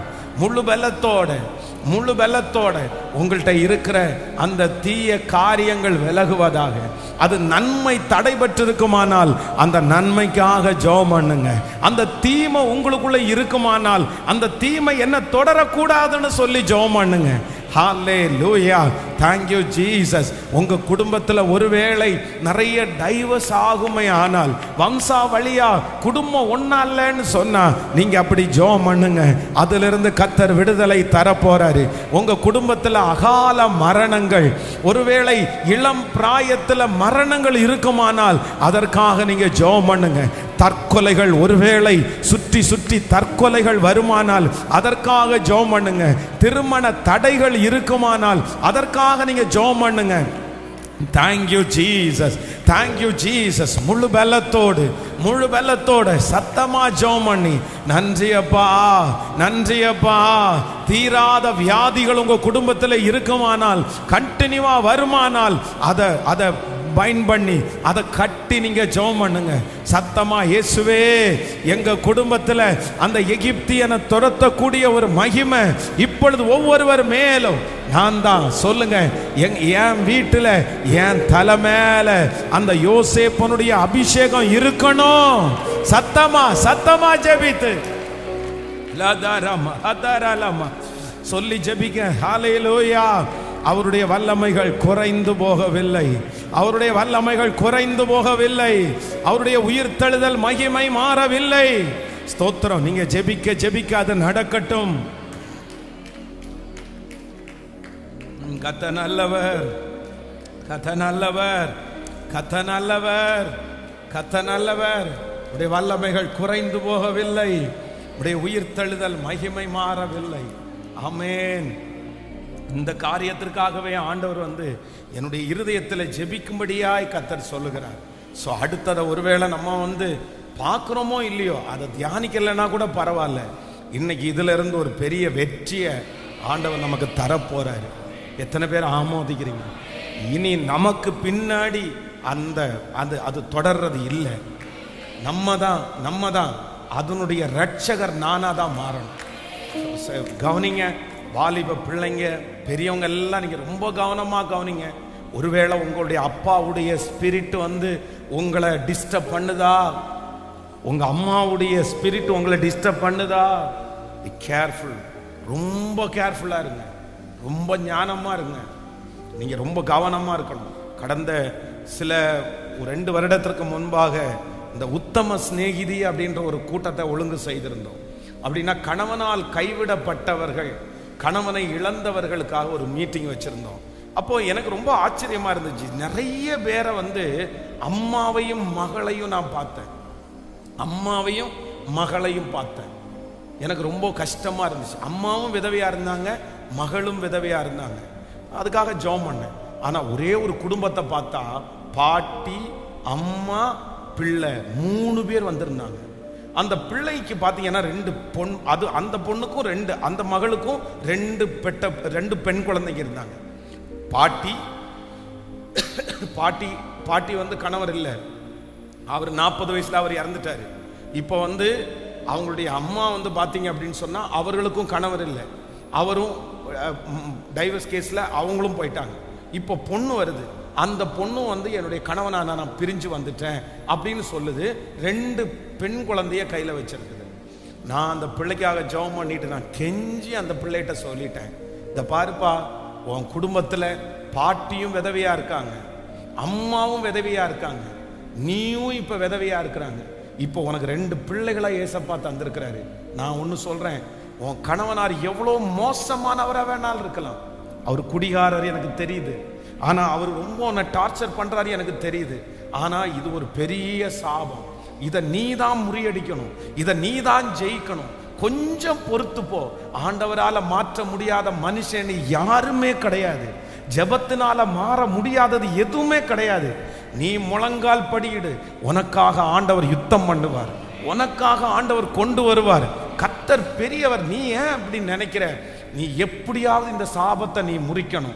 நீ ஒருவேளை இந்த சாபத்தை முறிக்கிறதுக்கு நீ தவறிட்ட அப்படின்னு சொன்னா அகைன் உனக்கு திருப்பி உங்களுக்கு 2 பிள்ளைங்க இருக்கிறாங்க. அவங்கள நம்ம என்ன பண்ண முடியும்? நீங்களே இன்னைக்கு ஜெபிக்காம போனா அந்த பிள்ளைகளுடைய ஸ்பிரிச்சுவல் என்னன்னு நமக்கு தெரியாது. அதனால நீ எப்படியாவது உன் கணவனாரோட போய் சேர்ந்து வாழ்ந்துரு. பரவாயில்ல, அவர் ஏத்துக்கிறாரோ இல்லையோ, மன்னிப்பு கேட்டாவது நீ போய் வாழ்ந்துரு. இதை நீ முறியடிச்சே ஆகணும் அப்படின்னு ரொம்ப கெஞ்சி நான் கேட்டுக்கிட்டேன் அந்த பிள்ளைகிட்ட. ஆனால் அது ஒரு டைம் தான், ஃபர்ஸ்ட் டைமாக நான் பார்த்தேன். அதுக்கப்புறம் அவங்கள பார்க்கல. இப்போ எங்கே இருக்காங்க என்னன்னு எனக்கு தெரியல. அதனால் இன்றைக்கும் இந்த சத்தத்தை கேட்டு கொண்டிருக்கிற யாரோ ஒருத்தர் அப்படிப்பட்ட சூழ்நிலையில் இருக்கலாம். பரவாயில்ல, அந்த சாபத்தை உடைக்கணும்னா நீங்கள் கொஞ்சம் சாக்ரிஃபைஸ் பண்ணி தான் ஆகணும்.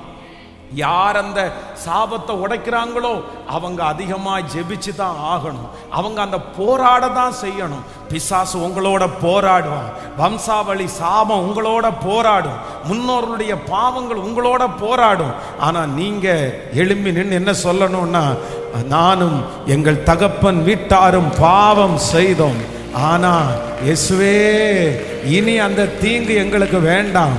இல்ல, அந்த வீட்டில் இருக்கிற ரட்சகன் நான் தான். அந்த வீட்டில் இருக்கிற ரட்சகர் நான் தான். நான் தான் அந்த தேவ பிள்ளை. என் நிமித்தம் எனக்கு வருகிற பின் சந்ததி உங்க வருகை தாமதிக்குமானால் அந்த சாபத்துல தொடர்ந்து நிற்க போவது இல்லை. இல்ல இல்ல, ரொம்ப கவனமா வாலிப தங்கச்சிங்க யாராவது ஒருத்தர் நீ வீட்டை விட்டு ஓடி போகணும், இல்லைன்னா ஏதாவது ஒரு லவ்லையோ ஏதாவது ஒண்ணுல சிக்கி இருப்பேன்னா நீ கொஞ்சம் நினைச்சு பாரு. உங்க அம்மா உன்னுடைய வாழ்க்கையை நினைச்சு பாரு. உங்க அப்பா உன்னுடைய வாழ்க்கையை நினைச்சு பாரு. உங்க அம்மா இன்னைக்கு வரைக்கும் கண்ணீர் வடிக்கிறது அதை ஒன்றை வச்சுதான். உங்க அப்பா கஷ்டப்படுறது இன்னைக்கு வரைக்கும் அதை ஒன்றை வச்சுதான். நான் நம்புறேன் அதே மாதிரி பிசாசு உன்னை இழுக்கிறான். அதே மாதிரி உன்னை கொண்டு போய் தள்ளணும்னு பிசாசு முயற்சி எடுக்கிறான். நீ ஒன்று மட்டும் ரொம்ப ஜாக்கிரதையாயிரு. இல்லை, அந்த சாபத்திற்கு நான் கண்டிப்பா நான் போக மாட்டேன். கர்த்தர் என்னை கிருபையாய் அதிலிருந்து கர்த்தர் காப்பாற்றுவாராக. விசுவாசிக்கிறீங்களா? ஹல்லேலூயா, ஹல்லேலூயா. எத்தனை பேருக்கு உங்க வம்சத்துல குழந்தை இருக்கோ இல்லையோ, நான் நம்புறேன் அந்த சாபத்தை உங்க மூலமாய் கர்த்தர் முறியடிப்பாராக. அந்த கடனை உங்க மூலமாய் முறியடிப்பாராக. நான் மோசையோடு இருந்தது போல உன்னோடும் இருப்பேன். உங்க வல்லமைகள் குறைந்து போகவில்லை. எல்லாருடைய கரங்களையும் தட்டி அந்த பாடலை பாடி ஆமென். நன்றி அப்பா, நன்றி. ஹல்லேலூயா. ஏசப்பா உங்க நாமத்தில் அற்புதங்கள் நடக்குது. பாடும் ஏசப்பா உங்க நாமத்தில் அற்புதங்கள் நடக்குது. பேய்கள் ஓடுது, நோய்கள் தீருது, பாவங்கள் பறந்தோடுது. பேய்கள் ஓடுது, நோய்கள் தீருது, பாவங்கள். கைகளை மேல தட்டி உந்தன் வல்லமைகள் குறைந்து போகவில்லை. உயிர்த்தெழுதல் மகிமை மாறவில்லை. உந்தன் வல்லமைகள் குறைந்து போகவில்லை. மகிமை மாறவில்லை. உந்தன் வல்லமைகள் குறைந்து போகவில்லை. உந்தன் உயிர்த்தெழுதல் மகிமை மாறவில்லை. ஏசப்பா உங்க நாமத்தில் அற்புதங்கள் நடக்குது. பாடுவோம் ஏசப்பா உங்க நாமத்தில் அற்புதங்கள் நடக்குது. பேய்கள் ஓடுது, நோய்கள் தீருது, பாவங்கள் பறந்தோடுது. பேய்கள் ஓடுது, நோய்கள் தீருது, பாவங்கள். கைகளை மேல தட்டி உந்தன் வல்லமைகள் குறைந்து போகவில்லை. உயிர்த்தெழுதல் மகிமை மாறவில்லை. உந்தன் வல்லமைகள் குறைந்து போகவில்லை. உந்தன் உயிர்த்தெழு மகிமை மாற சூனியம் செய்வினை கட்டுகள் வந்தாரே என் இயேசு உடைத்தெறிவார். மந்திர சூனியம் செய்வினை கட்டுகள் இன்றே நம் இயேசு உடைத்தெறிவார். ஆவியானவர் நமக்குள் இருப்பதால் உலகத்தையே நாம் கலக்கிடுவோம். ஆவியானவர் உலகத்தையே நாம் கலக்கிடுவோம். உந்தன் வல்லமைகள் குறைந்து போகவில்லை. உந்தன் உயிர்த்தெழுந்த சத்தமாய் பாடே.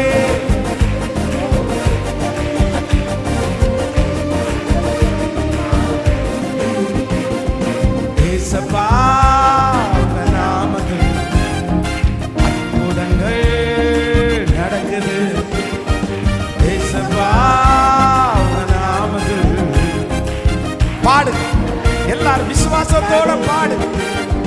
பேய்களோடுது, நோய்கள் தீருது, பாவங்கள் மறந்தோடு. Praise the Lord.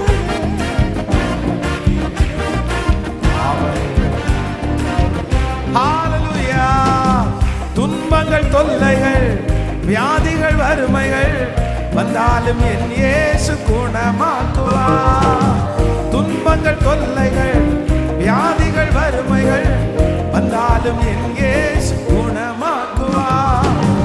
விசுவாசம் நமக்குள் இருந்தால் போதும், தேவ மகிமையை கண்டிடுவோம். விசுவாசம் நமக்குள் இருந்தால் போதும், தேவ மகிமை. இப்ப சொல்லோ தன் வல்லமைகள் குறைந்து போகும்.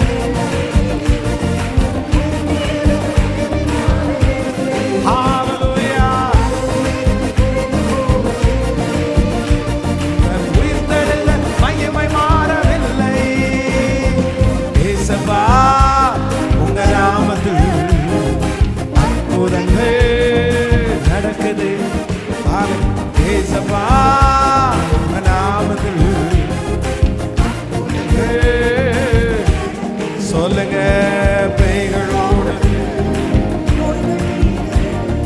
பாவங்கள் பரந்தோடு,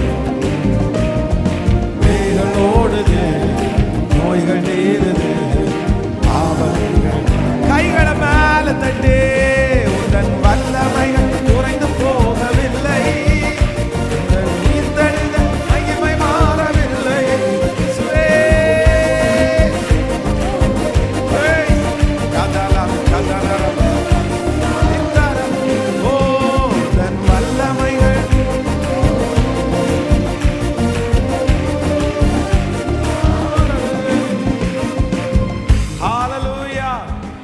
ஹalleluya. அவருடைய வல்லமைகள் குறைந்து போகவே இல்லை. ஆமென். இன்னைக்கு எத்தனை பேர் அதை சாக்ரிஃபைஸ் பண்றதுக்கு எத்தனை பேர் ரெடியா இருக்கிறீங்க? ஹalleluya. சில சாபங்களை உடைக்கிறதுக்கு, சில வம்சாவளி பிரச்சனைகளை உடைக்கிறதுக்கு யாராவது ஒருத்தர் நீங்க சாக்ரிஃபைஸ் பண்ணி தான் ஆகணும். ஆமென். ஆண்டவராகிய இயேசு கிறிஸ்துவனுடைய சிலுவை தான் நமக்கு விரோதமாக இருக்கிற கையெழுத்தை குலைக்கிறது. அவருடைய சிலுவை தான் சத்துருடைய கையிலிருந்து நம்மளை மீட்டெடுத்தது. அவருடைய சிலுவை. அதற்காக அவர் திறப்பில் நின்றார். அவர் பாடுகளை அனுபவித்தார். அவர் ரத்தத்தை சிந்தினார். அப்போ ஒரு சாபத்தை முறிக்கணும், ஒரு சாபத்தை நான் உடைக்கணும் அப்படின்ற தாட்டு முதல்ல யாருக்கு வேணும் அப்படின்னு சொன்னா நமக்கு முதல்ல வேணும். உலகத்தில் இருக்கிறவங்கள மாதிரி நம்ம விட்டுறக்கூடாது. உலகத்தில் இருக்கிறவங்களுக்கு தெரியாது, நிறைய பேருக்கு ஏன் நடக்குதுன்னே தெரியாது. அவ்வளோதான், எங்கள் அம்மாவுக்கும் செட் ஆகலை, எனக்கும் செட் ஆகலை, அவரும் அப்படிதான் பண்ணாரு, என்ன பண்ண முடியும், எல்லாமே லைஃப்பில் அப்படிதான் அப்படின்னு நினச்சிருவாங்க. நம்ம ஆண்டவருடைய பிள்ளைகள், நமக்கு சத்தியம் தெரியும், நமக்கு ஏன் நடக்குதுன்னு நமக்கு தெரியும். எதனால இந்த காரியம் நடக்குதுன்னு உலகத்தானுக்கு தெரியாது, ஆனால் நமக்கு தெரியும். நமக்கு தெரிஞ்சவங்க நம்ம அமைதியாக இருக்கக்கூடாது. நான் நம்புறேன், நீங்க ஜெயத்தை வாங்கணும். நீங்க ஜெயத்தை வாங்கணும். நீங்க இந்த உலகத்தை விட்டு போகிறதுக்கு முன்னாடி அந்த எகிப்தியனை ஜெயிக்காம நீங்க போகவே கூடாது. ஹalleluya, ஹalleluya. அப்படியே எழும்பி நிற்கலாம், எல்லாரும் எழும்பி நிற்கலாம். Thank you Jesus. ஆன்லைன்ல இந்த சத்தத்தை கேட்கிற பிள்ளைகள் கூட எழும்பி நிற்கலாம். இன்றைக்கு இந்த 20வது நாள் மிகவும் முக்கியமான நாள். இது மிகவும் முக்கியமான நாள். Thank you Jesus, thank you holy spirit. கர்த்தர் நல்லவர், கர்த்தர் நல்லவர். நான் மோசையோடு இருந்தது போல உன்னோடு நான் இருப்பேன். நான் மோசையோடு இருந்தது போல நான் உன்னோடும் இருப்பேன். நான் உன்னை விட்டு விலகுவதும் இல்லை, உன்னை கைவிடுவதும் இல்லை. மோசையோட ஆண்டவர் எப்படி இருந்தார்? அவர் மோசையோட இருந்து எகிப்தியரை ஜெயிப்பதற்கு மோசைக்கு கர்த்தர் பலன் தந்தார். எகிப்தியரை ஜெயிப்பதற்கு 400 வருடத்தினுடைய அடிமைத்தனம், 400 வருடத்தினுடைய அடிமைத்தனம், 400 வருடத்தினுடைய கட்டு, 400 வருடத்தினுடைய சிறுமை. தாத்தா அப்படியே மாறி மாறி மாறி பல பல அப்படியே கண்டினியூவா அப்படியே குடும்பங்கள் எல்லாம் அந்த சாபத்தை சுமந்துட்டே வந்துச்சு. எல்லாருக்கும் ஒரே வேலை, எல்லாருக்கும் ஒரே அடிமைத்தனம், எல்லாருக்கும் ஒரே அடிமை சாப்பாடு. எல்லாரும் அவங்க தாத்தாவும் சம்பாதிச்ச பணத்தை வாங்கி அங்க கொடுத்தாரு, பிள்ளையும் சம்பாதிச்ச பணத்தை வாங்கி அங்க கொடுக்குது, அவங்க அப்பாவும் வாங்கி சம்பளத்தை அவங்களுக்கு தான் கொடுத்தாரு. இப்படியே எல்லாரும் வாங்கி வாங்கி வேலை செஞ்சு எல்லா வேலையும் யாருக்கு செஞ்சாங்கன்னா எகிப்தியர்கள் தான் செஞ்சாங்க. ஆனா கர்த்தர் மோசே என்கிற ஒரு ரட்சகனை கர்த்தர் எழுப்பினார். கர்த்தர் மோசே என்கிற ஒரு ரட்சகனை எழுப்பி அத்தனை நாட்களும் வாங்கி வாங்கி கொடுத்து கொண்டிருந்த அந்த ஜனங்களுக்கு முதல் முறையாய் ஹல்லேலூயா எகிப்தியருடைய கையிலிருந்து பிடுங்கி பேர பிள்ளையினுடைய கையில கர்த்தர் கொடுத்தார். அந்த சாபம் அன்றைக்கு முறிக்கப்பட்டது, அந்த சாபம் அன்றைக்கு முறிக்கப்பட்டது. இன்றைக்கு ஹல்லேலூயா இந்த 20வது நாள் அந்த சாபம் முறிக்கப்படுவதாக, அந்த சாபம் முறிக்கப்படுவதாக, அந்த அக்கிரமம் முறிக்கப்படுவதாக. லிதாரம் தனமோ ரஹதரலரமா. Thank you Jesus. இன்னொரு விஷயம் கூட பாட போகிறோம். உங்க வல்லமைகள் குறைந்து போகவில்லை, உங்க வல்லமைகள் குறைந்து போகவில்லை, உங்க உயிர்த்தெழுதல் மகிமை மாறவில்லை. இயேசுப்பா உமக்கு நன்றி அப்பா. ஹல்லேலூயா.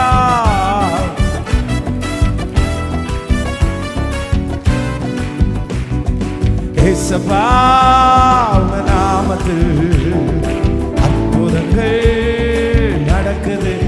பாடும் அற்புதங்கள் நடக்குது, கைகள் ஓடுது, நோய்கள் தீருது, சாபங்கள் பறந்தோடுது. பாடும் நோய்கள் தீருது, சாபங்கள். உங்க வல்லமைகள் குறைந்து போகவில்லை, உயிர்த்தெழுதல் மகிமை மாறவில்லை. உந்தன் வல்லமைகள் குறைந்து போகவில்லை, உந்தன் உயிர்த்தெழுதல் மகிமை மாறவில்லை. உந்தன் வல்லமைகள் குறைந்து போகவில்லை, உந்தன் உயிர்த்தெழுதல் உந்தன் வல்லமைகள் குறைந்து போகவில்லை, உந்தன் உயிர்த்தெழுதல் மகிமை மாறவில்லை. மந்திர சூனியம் செய்வினை கட்டுகள் இன்றே நம் இயேசு உடைத்தெறிவார். மந்திர சூனியம் செய்வினை கட்டுகள் இன்றே நம் இயேசு உடைத்தெறிவார். ஆவியானவர் நமக்குள் இருந்தார், உலகத்தையே நாம் கலக்கிடுவோம். ஆவியானவர் உலகத்தையே நாம் இப்ப சொல்லும்.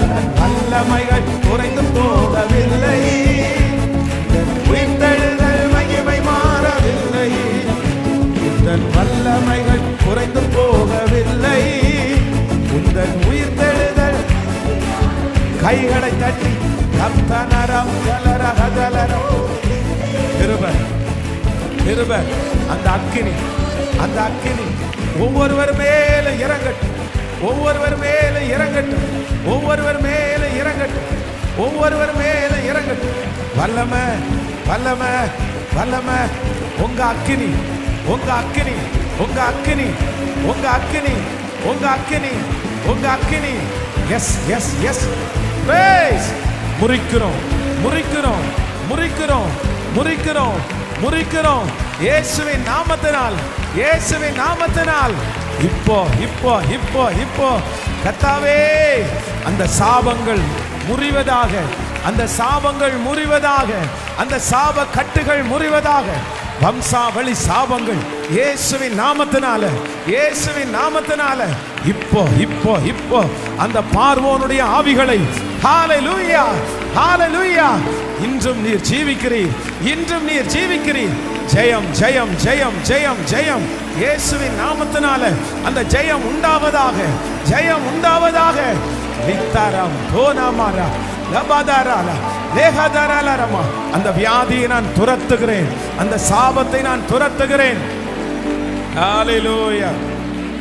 Thank you Jesus, thank you Jesus, thank you Jesus. உங்க வல்லமைகள் குறைந்து போகவில்லை, உங்க வல்லமைகள் குறைந்து போகவில்லை, உங்க வல்லமைகள் குறைந்து போகவில்லை. Thank you Jesus. Amen. So இன்றைக்கு ஆண்டவர் நமக்கு தெளிவாய் கர்த்தர் வாக்கு கொடுத்தார். நான் மோசையோடு இருந்தது போல உன்னோடும் இருப்பேன்.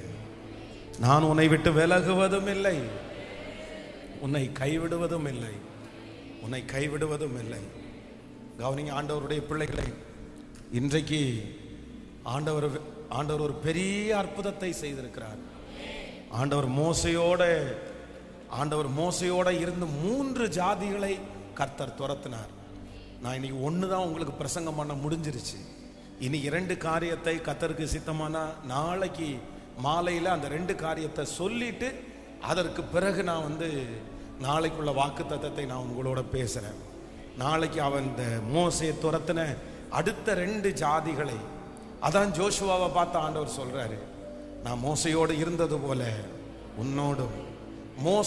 மோசை சந்திச்ச இந்த 3 ஜாதியும் ஜோஷுவா சந்திக்க போகிற 35 ஜாதியும் ஏறக்குறைய இந்த 3 ஜெயித்ததே அவர் பெரிய விஷயம். அந்த மாதிரி அப்போ இந்த மோசே ஃபர்ஸ்ட் ஆண்டவர் மோசை மேல வச்சிருந்த அபிஷேகம் என்ன அப்படின்னு சொன்னா, 400 வருஷத்தினுடைய கண்டினியூவான தொடர்ச்சியான ஒரு சாபத்தை மோசை என்கிற ஒருத்தன் மூலமா கர்த்தர் மாத்துறார். ஹalleluya, ஹalleluya. பாஸ்டர், உண்மையிலே நான் அப்படிதான், ஏதோ ஒரு சாபம், ஏதோ ஒரு அக்கிரமம் எனக்கு பின்தொடர்ந்து வந்துட்டே இருக்குது, என் குடும்பத்தை பின்தொடர்ந்து வந்துட்டே இருக்குது. அது என்னையும் விட்டு வைக்கல, நானும் அப்படிதான் இருக்கேன். அது எனக்கு பிள்ளைகளுக்கும் வந்துருமோன்னு எனக்கு பயமா இருக்குது. நான் அந்த மாதிரி ஒரு சூழ்நிலையில இருக்கிறவங்க கொஞ்சம் முன்னாடி நீங்க வாங்க. ஆன்லைன்ல இருக்கிற பிள்ளைகளும் அப்படியே நீங்க இந்த ஜெபத்துல கலந்து கொள்ளுங்க. உங்களுக்காக நான் ஜெபிக்கிறேன், விரும்புகிறேன். Thank you Jesus, thank you holy spirit. ஹalleluya, ஹalleluya. கர்த்தர் நல்லவர், கர்த்தர் நல்லவர், கர்த்தர் நல்லவர்.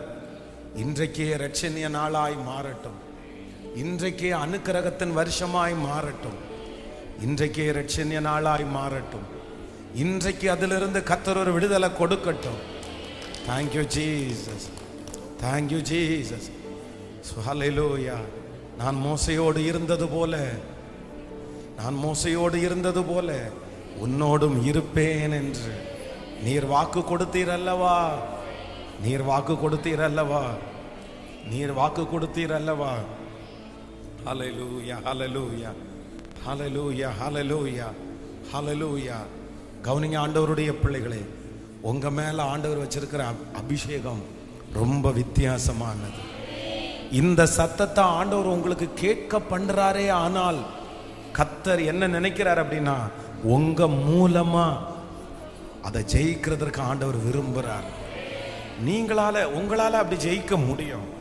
எல்லாத்துலயும் ஒண்ணு கிடையாது. அந்த பரிசுத்த ஆவியானுடைய அந்த பிரசன்ஸை நீங்க ஃபீல் பண்ண ஆரம்பிச்சீங்கன்னா, நான் ஜெபம் பண்ணும்போது அப்படிதான் ஜெபம் பண்ணுவேன். என் சரீரத்தில் ஓடுறது என் தகப்பனாருடைய ரத்தம் இல்லை, என் தாயாருடைய ரத்தம் இல்லை, என் மேல ஓடுறது இயேசு கிறிஸ்துவனுடைய ரத்தம். இயேசு கிறிஸ்துவனுடைய ரத்தம். ஆமென். எங்க அம்மா அப்பாவுக்கு, எங்க வம்சத்திற்கு நான் சம்பந்தம் உள்ளவன் அல்ல. நான் பரலோகத்துக்கு சம்பந்தம் உள்ளவன். நான் இயேசுவுக்கு சம்பந்தம் உள்ளவன். அவருடைய ரத்தத்திற்கு சம்பந்தம் உள்ளவன். ஆமென். ஹல்லேலூயா. அப்படியே வேறு பிரிச்சிடணும். அப்படியே வேறு பிரிச்சிடணும். கர்த்தர் என்னமோ தெரியல, அப்படிதான் வேறு பிரிச்சாரு. பாருங்க, நானும் அப்படிதான் நினைக்கிறேன். ஒருவேளை எங்க ஊர்லயே நான் அப்படியே அந்த ஃபேமிலியோட அப்படியே நான் இருந்திருந்துருச்சேன்னா இப்படிப்பட்ட ஒரு மாற்றம் வருமானு எனக்கு தெரியல. ஆனா நான் என்ன பண்ணிட்டேன் அப்படின்னு சொன்னா, என்னமோ எதேர்ச்சியா ஊழியத்தின் நிமித்தமா அங்கிருந்து வரக்கூடிய ஒரு சூழ்நிலை உண்டாயிருச்சு. ஆண்டவரை அந்த ஃபேமிலியினுடைய அந்த அந்த சர்க்கிளை விட்டுட்டு கர்த்தரை நான் எப்போ உறுதியா பற்றி பிடிச்சேனோ அப்பவே எனக்குள்ள என்ன கொஞ்சம் கொஞ்சமா முடிஞ்சுன்னா, ஃபேமிலி இடத்துல இருக்கிற பாசம் இன்னைக்கும் இருக்குது, அவங்க மேல அன்பு இன்னைக்கும் இருக்குது.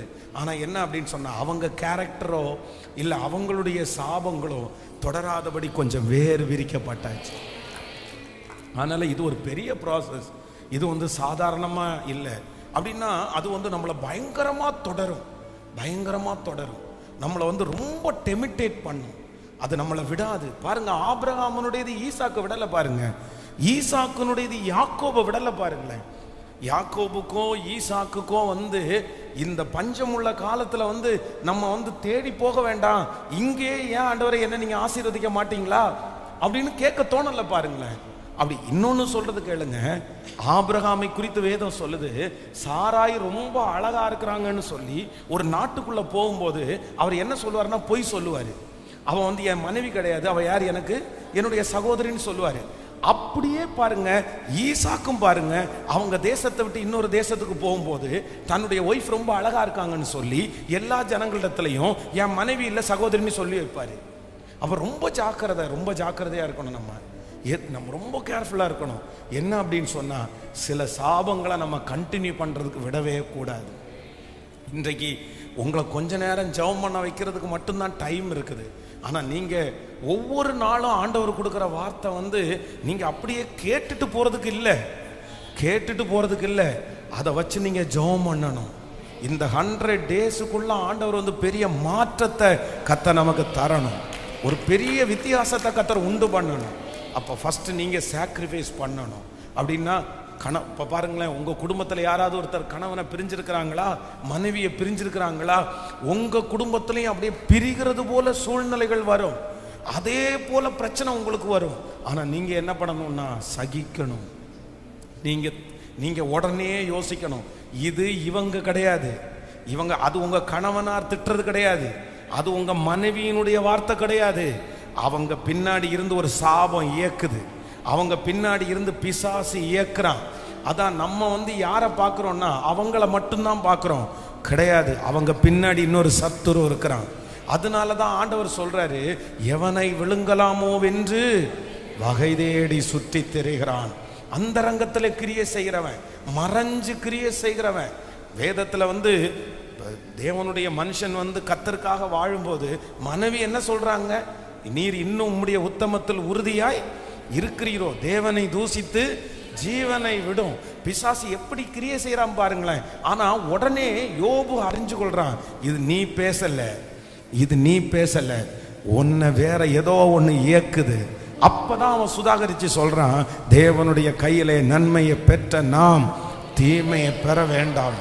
கர்த்தர் கொடுத்தார், கர்த்தர் எடுத்தார், கர்த்தருடைய நாமத்திற்கு ஸ்தோத்திரம். அப்போ நீங்க தான் என்ன பண்ணணும்னா, முதல்ல சாபத்தை முறியடிக்கிறவங்க நீங்க ரொம்ப கவனமா நீங்க பண்ணணும். நீங்க கவனமா இருக்கணும், நீங்க ரொம்ப கவனமா இருக்கணும்.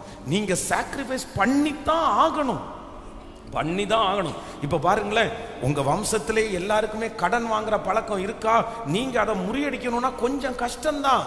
நீங்க கையை சுருக்கணும், நீங்க உங்களை அடக்கணும், நீங்க அந்த மாதிரி இன்னும் பண்ண முடியாது. நீங்க அப்படி கவனமா இருந்தாதான் உங்க மூலமா அது ஜெயிக்கிறதுக்கு கர்த்தர் பலன் தரும். ஸோ அதனால இன்னைக்கு ஒரு தீர்மானத்தை எடுங்க. பாருங்க, ஒரு குடும்பத்தில் இன்னொரு குடும்பத்தில் போய் பார்க்கும்போது, ஈரோட்டில் ஒரு ஃபேமிலிக்காக நான் ஜெபம் பண்ணுறேன். அந்த ஃபேமிலியில் என்னென்னா, அம்மா மன அழுத்தத்தில் இருக்காங்க. அவங்க இரவு நேரமானால் தூங்குறதில்லை, ரொம்ப யோசிச்சு அவங்க ஒரு சைக்காலஜி டாக்டரை பார்க்குறாங்க. அப்போது அவங்களுடைய பொண்ணு அந்த பொண்ணு ரொம்ப நல்லா படிச்சிருக்கிறா, ரொம்ப நல்லா படித்தவங்க. அவங்க பார்த்தீங்கன்னா அதே மாதிரி கல்யாணம் ஆயிடுச்சு, சைக்காலஜிக்கு பிரச்சனை இல்லை, அவங்களும் ஒரு சைக்காலஜியில் ஒரு டாக்டரை பார்த்துட்டு இருக்காங்க. நீங்கள் கொடுமை தாங்க முடியல. அகைன் ஒரு பிள்ளை 10th படிக்கிறா, அவ்வளோ அழகான பிள்ளை, 10th படிக்கிற ஒரு பொண்ணு, அவ்வளோ நாலேஜான பொண்ணு. அந்த பிள்ளை வீட்டை விட்டு ரூமை விட்டு வெளியே வர மாட்டேங்குது. பாஸ்டர் வந்திருக்கிறாரு ஜோம் பண்ணவான்னு சொன்னால் நான் வரமாட்டேன். அந்த பிள்ளை மன அழுத்தத்துக்குள்ள மாறி அவளும் ஒரு டாக்டரை இப்போ செக் பண்ணி அந்த பிள்ளையும் இரவில் தூங்குறதுக்கு தூக்க மாத்திரை எடுத்து தான் தூங்குறாங்க. ஒரே குடும்பத்தில் 3 பேரை இந்த மாதிரி ஒரு டாக்டரை பார்க்க போய் தூக்க மாத்திரையில் இருக்காங்கன்றது எவ்வளோ ஒரு கஷ்டமான செய்தி தெரியுமா? எவ்வளோ வருத்தம். என்னுடைய கண்களால் பார்த்து நான் ரொம்ப அழுது ஜெபம் பண்ண, ஆண்டவரே எப்படியாவது விடுதலை ஆக்குங்க அப்படின்னு. ஒருவேளை இந்த சத்தத்தை கேட்குற யாராவது ஒருத்தர் அப்படி இருக்கலாம். பாஸ்டர் இன்னைக்கு பேசின மொத்த வார்த்தையும் எனக்குரியது தான். என்னுடைய வாழ்நாளில் இந்த காரியம் என்னை தொடர்ந்துட்டே இருக்குது. ஆனால் நான் நம்புகிறேன், மோசையின் தேவன் கர்த்தர் சொல்கிறார், மோசையோடு இருந்தது போல நான் உன்னோடும் கூட நான் இருப்பேன். நான் மோசையோடு இருந்தது போல உன்னோடும் கூட இருப்பேன். நீங்கள் யாராவது ஒருத்தர் பேரண்ட்ஸ் தப்பான வழியில் இருக்கிறீங்களா? தவறான வழியில் இருக்கிறீங்களா? தவறான வழியில் இருக்கிற நிறைய பேருக்கு அவங்களுக்கு என்ன தோணும்ல, நான் தான் தப்பான வழிக்கு போயிட்டேன், என் பிள்ளை தப்பான வழிக்கு வரக்கூடாதுன்னு நினைப்பாங்க. அதனால நிறைய பேர் பார்த்தீங்கன்னா அந்த இடத்துக்கு கூட்டிட்டு போக மாட்டாங்க, அந்த மாதிரி விஷயத்திற்கு கொண்டு போய் விட மாட்டாங்க. நீ இங்கெல்லாம் வராதப்பா, நீ இதெல்லாம் பண்ணாதப்பா. ஒன்று நீங்கள் நினச்சிங்க, நீ இதெல்லாம் பண்ணாத, நீ இதெல்லாம் செய்யாத அப்படின்னு உங்கள் பிள்ளைகளுக்கு சொல்றதுனால உங்கள் பிள்ளைங்க மாற மாட்டாங்க. உங்கள் பிள்ளைகளை ரெடி பண்ண முடியாது.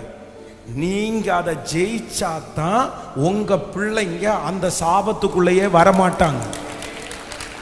நான் உங்களுக்கு புரியுதா நான் உங்களுக்கு சொல்றது புரியுதா? அப்படின்னா ஒரு தாசியா இருக்கிற ஒரு லேடியினுடைய ஒரு சிஸ்டருடைய பேட்டியை பார்க்கும்போது அவங்க சொல்லும்போது என்ன சொல்றாங்க அப்படின்னு சொன்னா, நான் தான் இந்த பாதாள சாக்கடைக்குள்ள விழுந்துட்டேன். நான் எப்படி இந்த பாதாள சாக்கடைக்குள்ள விழுந்தேன்னே தெரியல, பட் சூழ்நிலையின் நிமித்தமா இந்த பாதாள சாக்கடைக்குள்ள நான் விழுந்துட்டேன். ஆனா நான் ஒன்று மட்டும் ஃபீல் பண்றேன், என் பிள்ளை மட்டும் இதுக்குள்ள வந்துடவே கூடாது. ஆனா இப்ப என் பிள்ளை நடந்துக்கிற விதம், அவ பேசுற விதம், அவ பழகுற விதத்தை பார்த்தா என்ன போல அவ ஆயிருவாளோன்னு எனக்கு பயமா இருக்குதுன்னு சொல்றாங்க. அவங்களுக்கு கடவுளை பற்றி தெரியாது, ஏசப்பாவை பற்றி தெரியாது. இப்போ நான் என்ன சொல்றேன் அப்படின்னு சொன்னா, நம்மளுக்கு ஆண்டவரை பற்றி தெரியும். கர்த்தர் என்ன சொல்றாரு அப்படின்னா, பிள்ளைகள் பிதாக்கள் திராட்சை காயை தின்றார்கள், பிள்ளைகளுடைய பற்கள் கூசி போயிற்று. பிள்ளைகளுடைய பற்கள், இது எப்படி கனெக்ட் ஆகுது? இது எப்படி கனெக்ட் ஆயிடுச்சு? இது எங்க இருந்து கனெக்ட் ஆயிடுச்சு? அதுதான் ரத்த சம்பந்தமான உறவு. அப்போ நீங்க என்ன பண்ணணும் அப்படின்னு சொன்னா, நீங்க உங்க பிள்ளைங்க இதுக்குள்ள வரக்கூடாதுன்னு நினைக்கிறீங்களா? உங்களை மாதிரி இருக்கக்கூடாதுன்னு நினைக்கிறீங்களா? உங்களை மாதிரி ஒரு மிஸ்டேக்கும் உங்க பிள்ளைங்க பண்ணக்கூடாதுன்னு நினைக்கிறீங்களா? உங்க சாபத்துக்குள்ள உங்க பிள்ளைங்க வரக்கூடாதுன்னு நினைக்கிறீங்களா? அவனை மட்டும் சேஃப்டி பண்ணணும், அவளை மட்டும் சேஃப்டி பண்ணணும்னு நினைக்காதீங்க. அது நடக்காது. நிறைய பேர் அப்படிதான், நான் தான் எப்படி வேணாலும் போயிட்டேன், நான் தான் தொலைஞ்சு போயிட்டேன், நான் தான் இப்படி போயிட்டேன், என்னோட முடியட்டும், என்னோட அது அழியட்டும், என்ன விட்டுருங்க. எப்படி உங்களோட அது அழிய முடியும்? நீங்க ஜெயிக்கணும், நீங்க வெளியே வரணும். நீங்க ஜெயிச்சு அந்த ஜெய சம்பத்தை உங்க பிள்ளைங்க கையில கொடுத்துட்டு போகணும். நீங்க ஜெயிக்க முடியாத ஒன்றை உங்க பிள்ளைங்க ஜெயிப்பாங்கன்னு சொல்றதுல என்ன அர்த்தம் இருக்குது? நான் சொல்றது உங்களுக்கு புரியுதா? உங்களாலே செய்ய முடியாத ஒண்ணு, நீங்க கட்டுப்படுத்தாத ஒண்ணு உங்க பிள்ளைங்களுக்கு தலையில அவ பண்ணிடுவான், அவன் செஞ்சிருவானா, அது எப்படி முடியாது.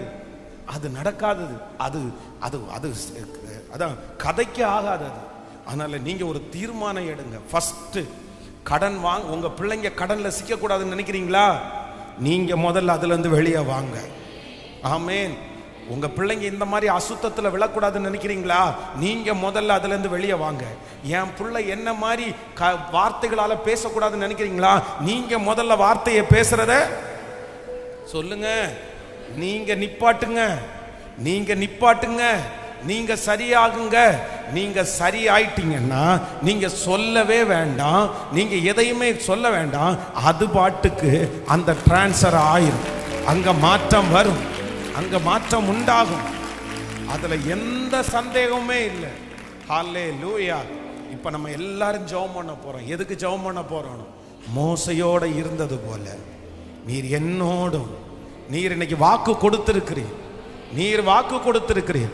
மோசையோட இருந்து 400 வருஷத்தினுடைய அடிமைத்தனத்தை நீங்க ஜெயிக்க பண்றதுக்கு உண்மை உள்ளவராய் இருப்பீரானால், என்னோட இருந்து என் வம்சத்துல இருக்கிற இந்த சாபத்தை முறிக்கிறதற்கு உங்களால முடியும். ஜெபம் பண்ணுங்க பார்க்கலாம். சத்தத்தை உயர்த்தி, சத்தத்தை உயர்த்தி, சத்தத்தை உயர்த்தி, முழு பலத்தோடு, முழு பலத்தோடு. நன்றியப்பா, நன்றியப்பா, நன்றியப்பா, நன்றியப்பா. ஜெபிக்க ஜெபிக்க அந்த கிருபை உண்டாகட்டும். ஜெபிக்க ஜெபிக்க அந்த கிருபை உண்டாகட்டும். ஜெபிக்க ஜெபிக்க அந்த கிருபை உண்டாகட்டும். ஸ்தோத்திரம், ஸ்தோத்திரம், ஸ்தோத்திரம். உங்க பிள்ளைக்கு அது வரக்கூடாது, உங்க பிள்ளைக்கு அது போய் சேரக்கூடாது, உங்க பிள்ளைகளுக்கு போய் சேரக்கூடாது. உங்களோட முடிஞ்சிருச்சு. ஸ்தோத்திரம், ஸ்தோத்திரம். இயேசப்பா, இயேசப்பா, இப்போ இப்போ இப்போ என்ன மாற்றுங்க இயேசப்பா, என்ன மாற்றுங்க இயேசப்பா. மோசையோட இருந்தது போல உன்னோடு இருப்பேன் என்று சொன்னீரே, இருப்பேன் என்று சொன்னீரே, இருப்பேன் என்று சொன்னீரே. ரீதாலாமா ராதானாமர ஹதலரபா. Jesus, Jesus. நல்லா ஜெபம் பண்ணுங்க, நல்லா ஜெபம் பண்ணுங்க. இயேசுவின் நாமத்தினால அந்த அதை கட்டி நான் ஜெபிக்கிறேன், கடிந்து நான் அப்புறப்படுத்தி ஜெபிக்கிறேன். எஸ் எஸ், என் ரத்தம் இயேசுனுடைய ரத்தம், என் மேல இருக்கிற ரத்தம் இயேசுனுடைய ரத்தம். எனக்கும் என் வம்சத்துக்கும் சம்பந்தம் இல்லை. சொல்லுங்க, சொல்லுங்க, சொல்லுங்க, சொல்லுங்க. நாம் வேறு பிரிக்கப்பட்டவன், நாம் வேறு பிரிக்கப்பட்டவள், நாம் வேறு பிரிக்கப்பட்டவன். அக்கினி, கினி, கினி, கினி. ஸ்தோத்திரம், ஸ்தோத்திரம், ஸ்தோத்திரம். அப்பா, அப்பா, உங்க வல்லமைகள் குறைந்து போகல, உங்க வல்லமைகள் குறைந்து போகல. Thank you Jesus. இந்த 20வது நாள் உங்க மகிமையை நாங்க பார்க்கட்டும், மகிமையை பார்க்கட்டும், மகிமையை பார்க்கட்டும். ஹalleluya, ஹalleluya, ஹalleluya. ஸ்தோத்திரம், ஸ்தோத்திரம். தலை மேல கையை வச்சு, கிறிஸ்து எனக்கு ஜீவன், கிறிஸ்து எனக்கு ஜீவன், சாவு எனக்கு ஆதாயம். உங்க தலை மேல கையை வச்சு சொல்லுங்க. மோசையோடு இருந்தது போல நீர் என்னோடும் இருப்பீராக. மோசையோட இருந்தது போல நீர் என்னோட இருப்பீராக. அப்பா, அப்பா, என் உச்சன் தலையிலிருந்து உள்ளங்கால் வரைக்கும் என் சரீரம் முழுக்க பரலோகத்திற்கு சொந்தம், பரலோகத்திற்கு சொந்தம், ஏசப்பாவுக்கு சொந்தம். ஏசப்பாவுடைய ரத்தம் எனக்குள்ள ஓடுற ரத்தம், ஏசப்பாவுடைய ரத்தம், ஏசப்பாவுடைய ரத்தம். நன்றி ஆண்டவரே, நன்றி ஆண்டவரே. ராஜா இயேசுவே, இயேசுவே, ஏசப்பா. இந்த 20வது நாள் எங்க பிரயாசம்னு சொல்றதுக்கு ஒன்றும் இல்லை ஆண்டவரே, நாங்க தியாகம் பண்றோம்னு சொல்றதுக்கு ஒன்றும் இல்லை ஆண்டவரே. ஆனா உடைய ஊழியக்காரனாக நான் ஒன்று மட்டும் கெஞ்சி ஜெபிக்கிறேன். இவ்வளவு பலவீனத்தோட என் சரீரத்தில் எவ்வளவு பலவீனம் இருக்குன்னு உங்களுக்கு தெரியும் ஆண்டவரே. ஆனாலும் இவ்வளோ பலவீனத்தோட இந்த பிள்ளைகளுக்காக திறப்பில் நிற்கிறப்பா, திறப்பில் நிற்கிறப்பா.